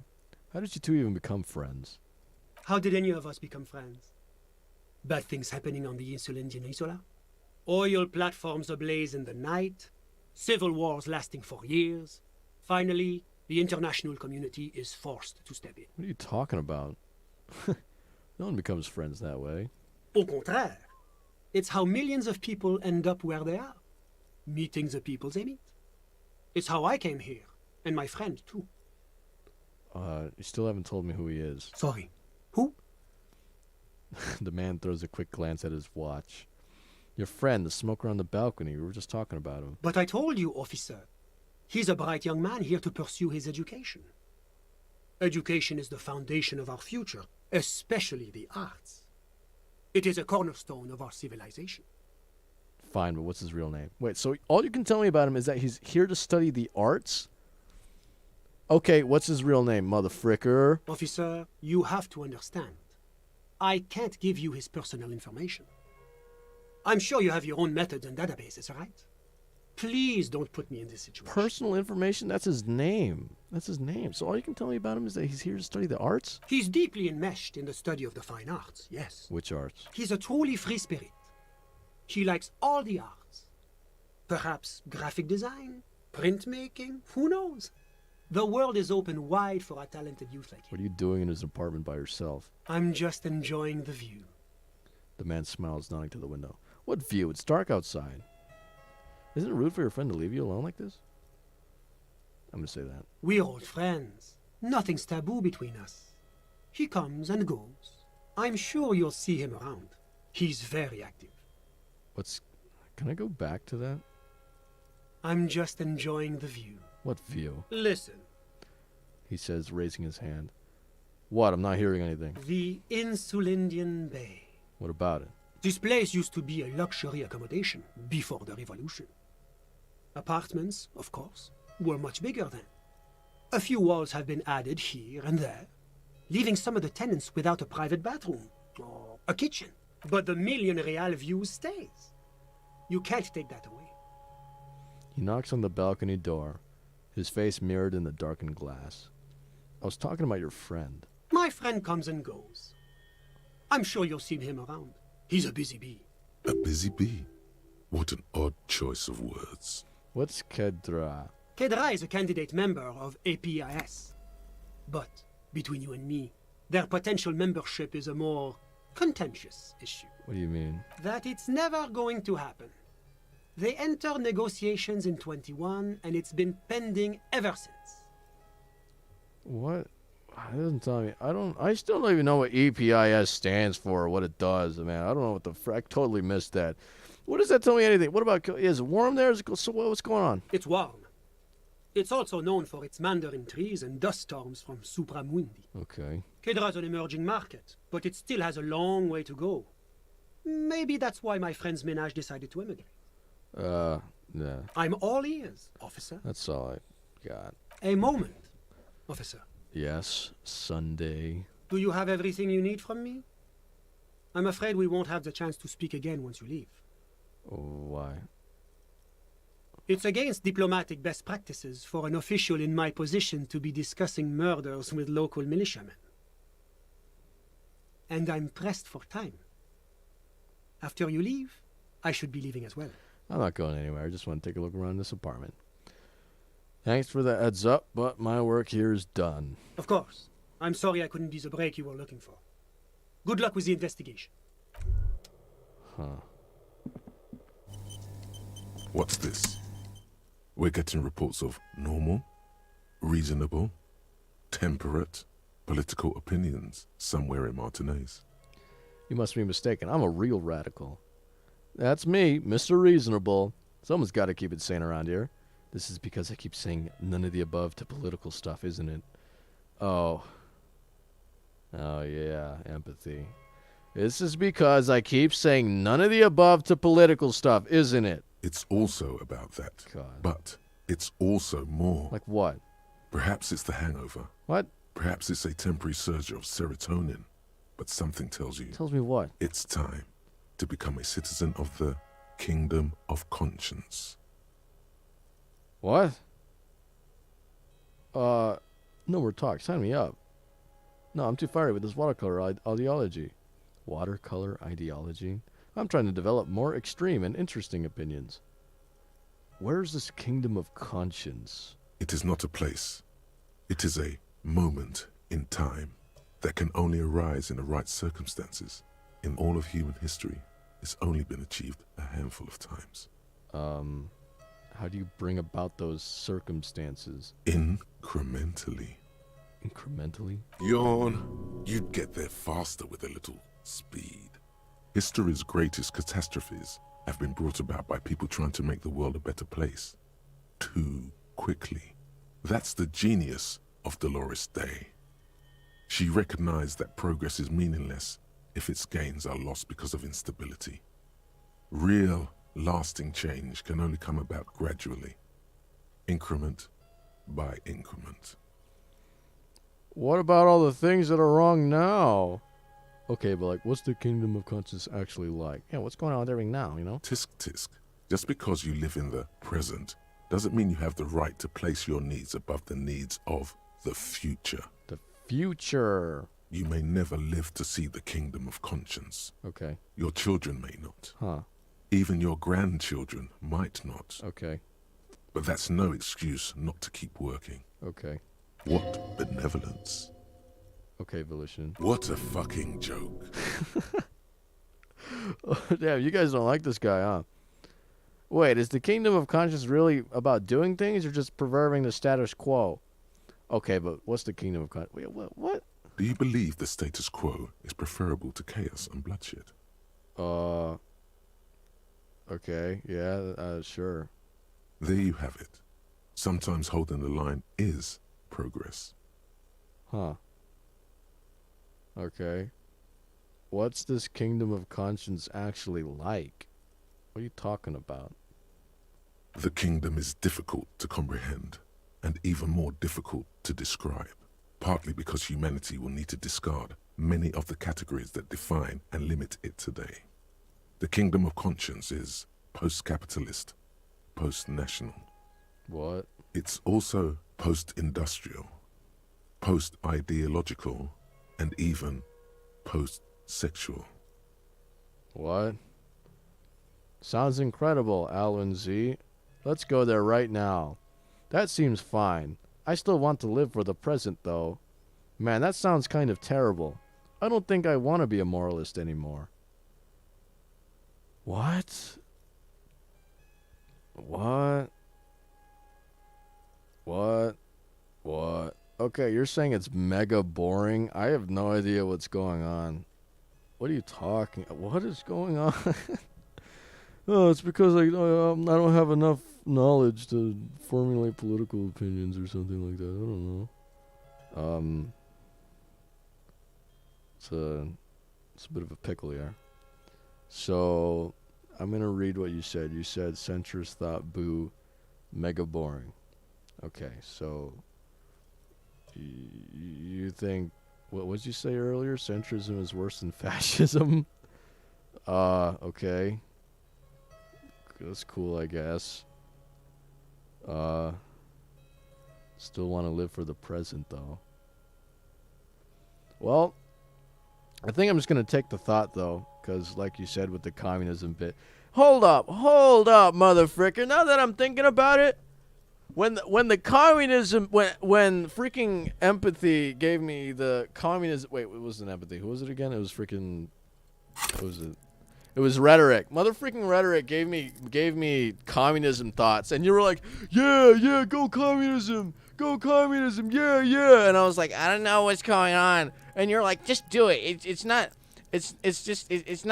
gonna actually count. You know, you just not take the thought. You know, because it's like you're not actually counting communists.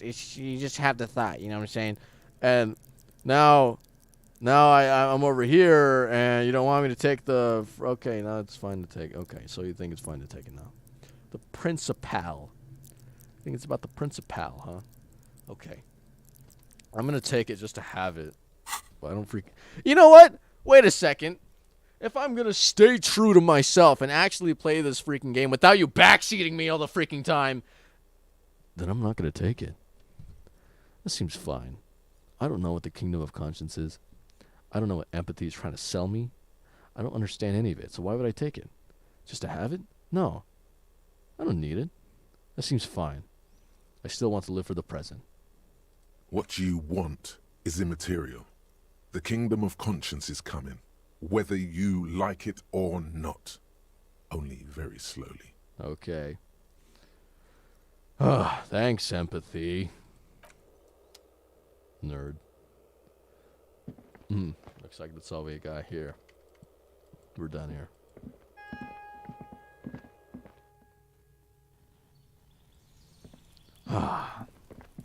Thank you everybody so much for watching the WISECREAM live stream. What an interesting journey. Let's think about what we did today so far. We're at the end of our day. I'm gonna run back to my room. You think it's time to live it? Wait. You don't want me... Oh, the shoes. You're right. We still got 2 hours. And I still got time to do the stream. Okay. All right, sure. All right, let's do it. All right, Kim. We're going to go to my room. I'm going to tell you I'm going to go to sleep, but I'm not actually going to go to sleep. Then I'm going to go frick off to the shoe guy. I'm going to steal the shoes. And then we're going to end the stream. Okay? Okay, so don't... You're telling me not to go to sleep? Okay. No, I don't want to pay rent. Bro, we gotta pay rent! I don't want to pay rent. I want to be like Jack Black and go on legendary adventures to pay rent. We are the D, we are the D, we are the D, we are the D, we are the D, we are the D, we are the D, we are the... There we go. Alright. We are the D, we are the D, we are the D, we are the D, we are the D, we are the D, we are the D, we are the D, we are the D. Can I help you? How much is it again? How much is the... Isn't it like 40 bucks? Isn't it like expensive as hell?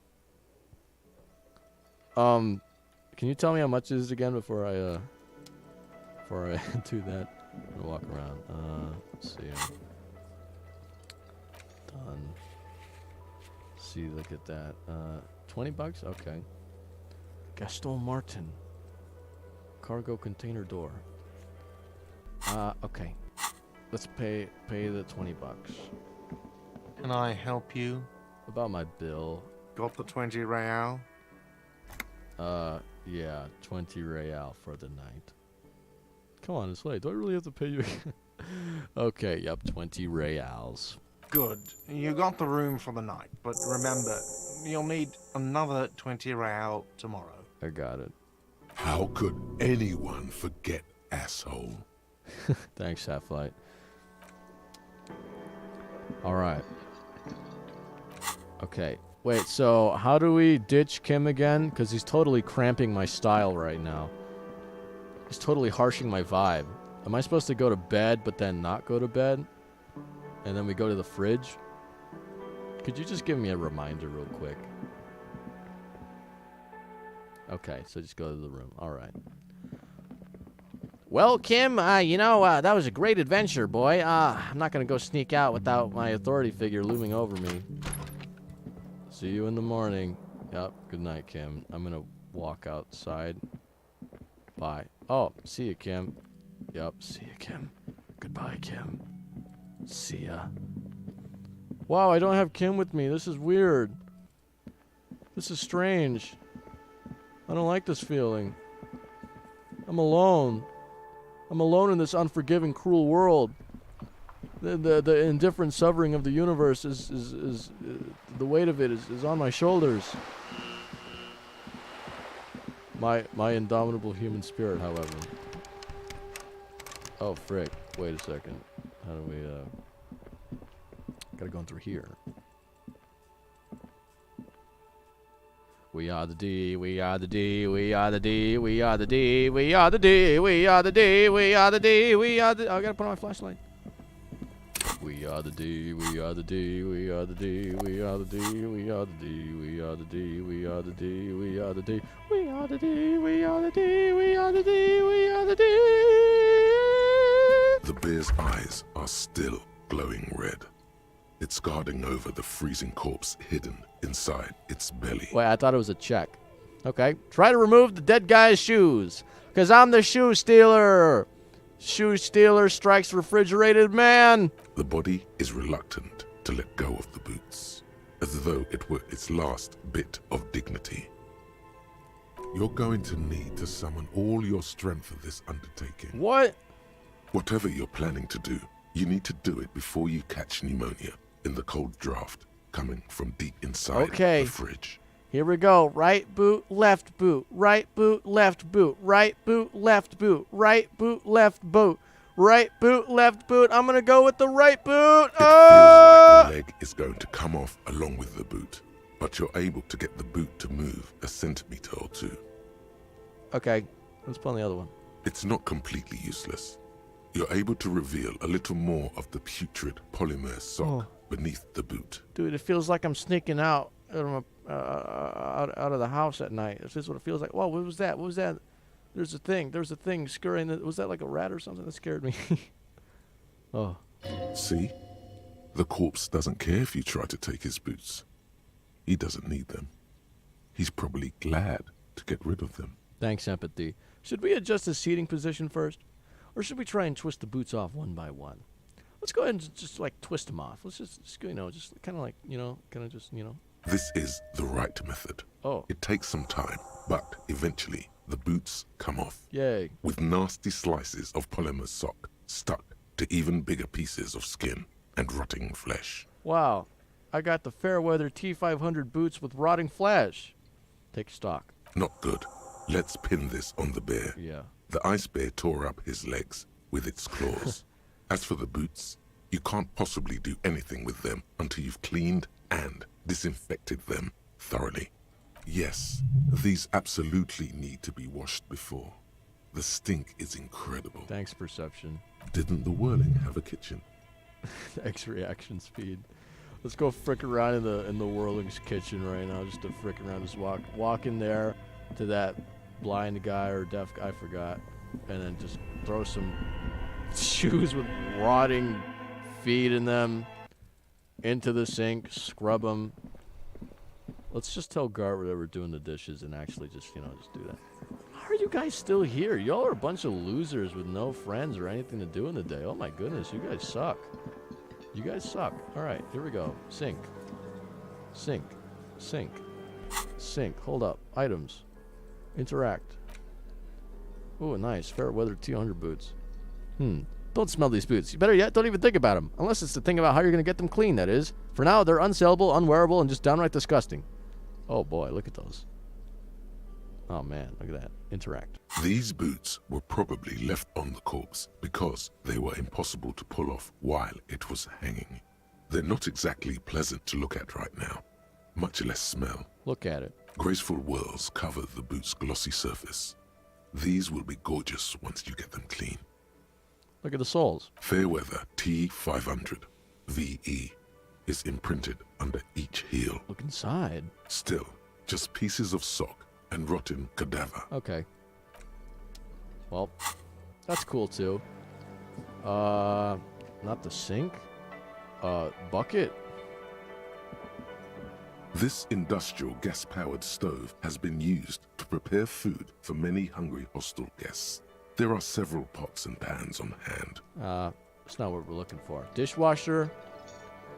Box. Ooh, free money. Just totally stole that from Gart. Okay.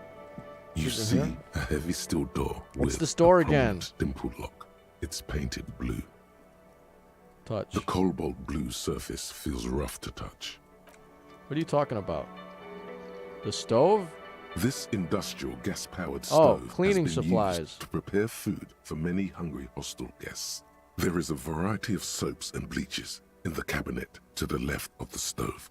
There is also a bottle of white vinegar in the cabinet next to the fridge. This is gonna take the hard stuff too. Use as much as you can. Soap. That's exactly what I need. Pour lots of dish soap into the pot. The boots are really disgusting. Pour some dish soap and the bottle of white vinegar into the pot. What the frick? I'm gonna Google it. Do you use vinegar to clean things? I'm gonna Google it real quick. Hold up. Can you use vinegar to clean heavy armor? Heavy metal armor. There we go. Let's see. Metal armor care and tips. All right, here we go. Vinegar essence is perfect for removing zinc from galvanized chain parts. Okay, cool. All right. Let's see here. Can you clean metal with vinegar? White vinegar can help clean stainless steel, aluminum, and some other metals. Okay, cool. That's good. Okay, let's see. How to clean metal armor right here. Modern plate armor. Scrub. Wipe armor. Wipe it. Oil it. Okay, metal armor. Like medieval armor. I'm looking at medieval. Add vinegar. Okay, vinegar right here. How do you wash armor? How to clean metal armor. All of these saying vinegar is a great idea. How to safely clean metal armor. I'm not looking for like modern plates. I'm talking about just like medieval. How to clean medieval armor. There we go. Okay, I'm gonna see that. Oh, okay, vinegar again. What the frick? Okay, cool. All right, let's throw some. The boots are ceramic. Oh yeah, ceramic. Isn't that used in modern armor? Ceramic plates. The boots are ceramic. They don't look metal. Can you? How to clean? How specific can I get? Can you clean? Can you clean ceramic armor with white vinegar? Can you clean ceramic armor with clean your tile and grout like you mean it? The reality is that the acid and vinegar will etch away at the finish, getting rid of its shine. Oh wow, okay. That's cool. Supposedly vinegar cuts through the dirt without damaging the floor. The reality is that the acid in the vinegar will etch away the finish, getting rid of its shine. Even though many people rely on vinegar to clean, we highly recommend you do not use it to clean your tile and grout. Okay, we're talking about ceramic plates. Well, these aren't like plates. These are like, well, maybe.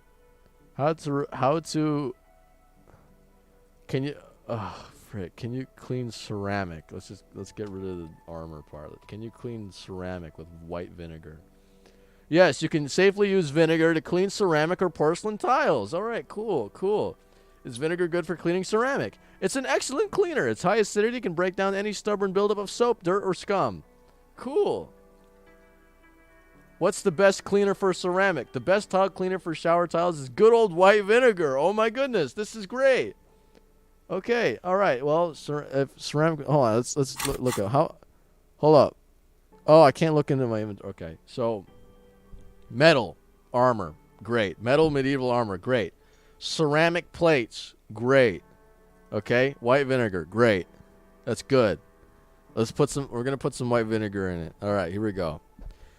These boots are really disgusting. Pour some dish soap and the bottle of white vinegar into the pot. The delicious smells of cheap soap and vinegar waft up from the pot. All right now, chef. Light up the stove and boil them. Okay. Add water and the boots to the pot. Bring it to a nice... Are we going to boil them? Okay, sure. The strong smell of vinegar forces you to step away from the pot. The water slowly comes Oh to no. a boil. Oh no, wait. Strips of polymer fabric and human tissue separate from the lining of the boots. They float to the frick. bubbling surface. Am I supposed to wait more or just take it? Oh, frick. Strips of polymer fabric and human tissue separate from the lining of the boots, and they float to the bubbling surface. Polymer fabric and human tissue float to the surface. That's all we need, right? Okay. All right. I'm going to take it. I don't want to risk it. A 2-course dinner of Oh, rotten okay. flesh All right, cool. and All right. hardened ceramic. All right, cool. All right, okay. I thought that was going to, like, freak me out over there. Okay. 2-course dinner, rotting flesh and hardened ceramic. All right, cool. The boots look cleaner and cleaner. Those bits of human flesh are beginning to look cooked. You can smell it, too. Just like beef stew. Thanks, perception. A little more. That's it, chef. The boots are as clean as they're going to get. Steam, dense with the smell of strange meat, disappears into the vent above the stove. Wow. Dump the sock and flesh stew and examine your new boots. A pair of real beauties. The boots are shiny, hot, and reek of vinegar. Just perfect. Master Chef out. Yeah. We did it. Yay. Oh, let's see my fancy new boots. Ooh-wee. See these shoes. +2 authority, -1 composure. Oh, hell yeah. These greaves are light as a feather. And just a tad too big for you, but don't let that bother you. With these on, you look like some kind of future warrior. And they'll keep you safe if you accidentally shoot yourself in the foot. So worth it. Hell yeah. Okay, yeah, get rid of that. I don't need that. That's fine. That's fine. Yeah, hell yeah. Ooh, look at my dripped out shoes. Oh my goodness, I got my armor on. Hell yeah. I feel good. Good, I'm dripped out. Look at my freaking armor. You look down at the white ceramic sabatons hugging your arches and calves. Do I? Surprised at how well they fit.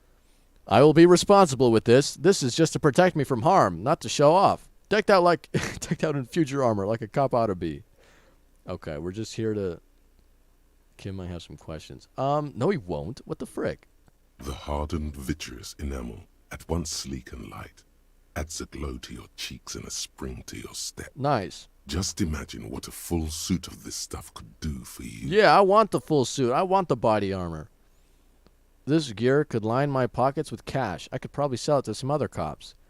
This is the long sought after enemy technology. I can't just enjoy it. I must study it. I want the full suit. It may be a while before you have all the pieces. In the meantime, you should analyze the armor. Figure out its vulnerabilities. Vulnerabilities? Remember, this is a highly specialized kinetic redistributor meant to stop bullets. Wear it. Observe its properties. See if there's a weakness in the design.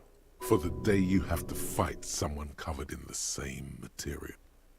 Thanks, Half-Light. So we got a new thought. What was the thought?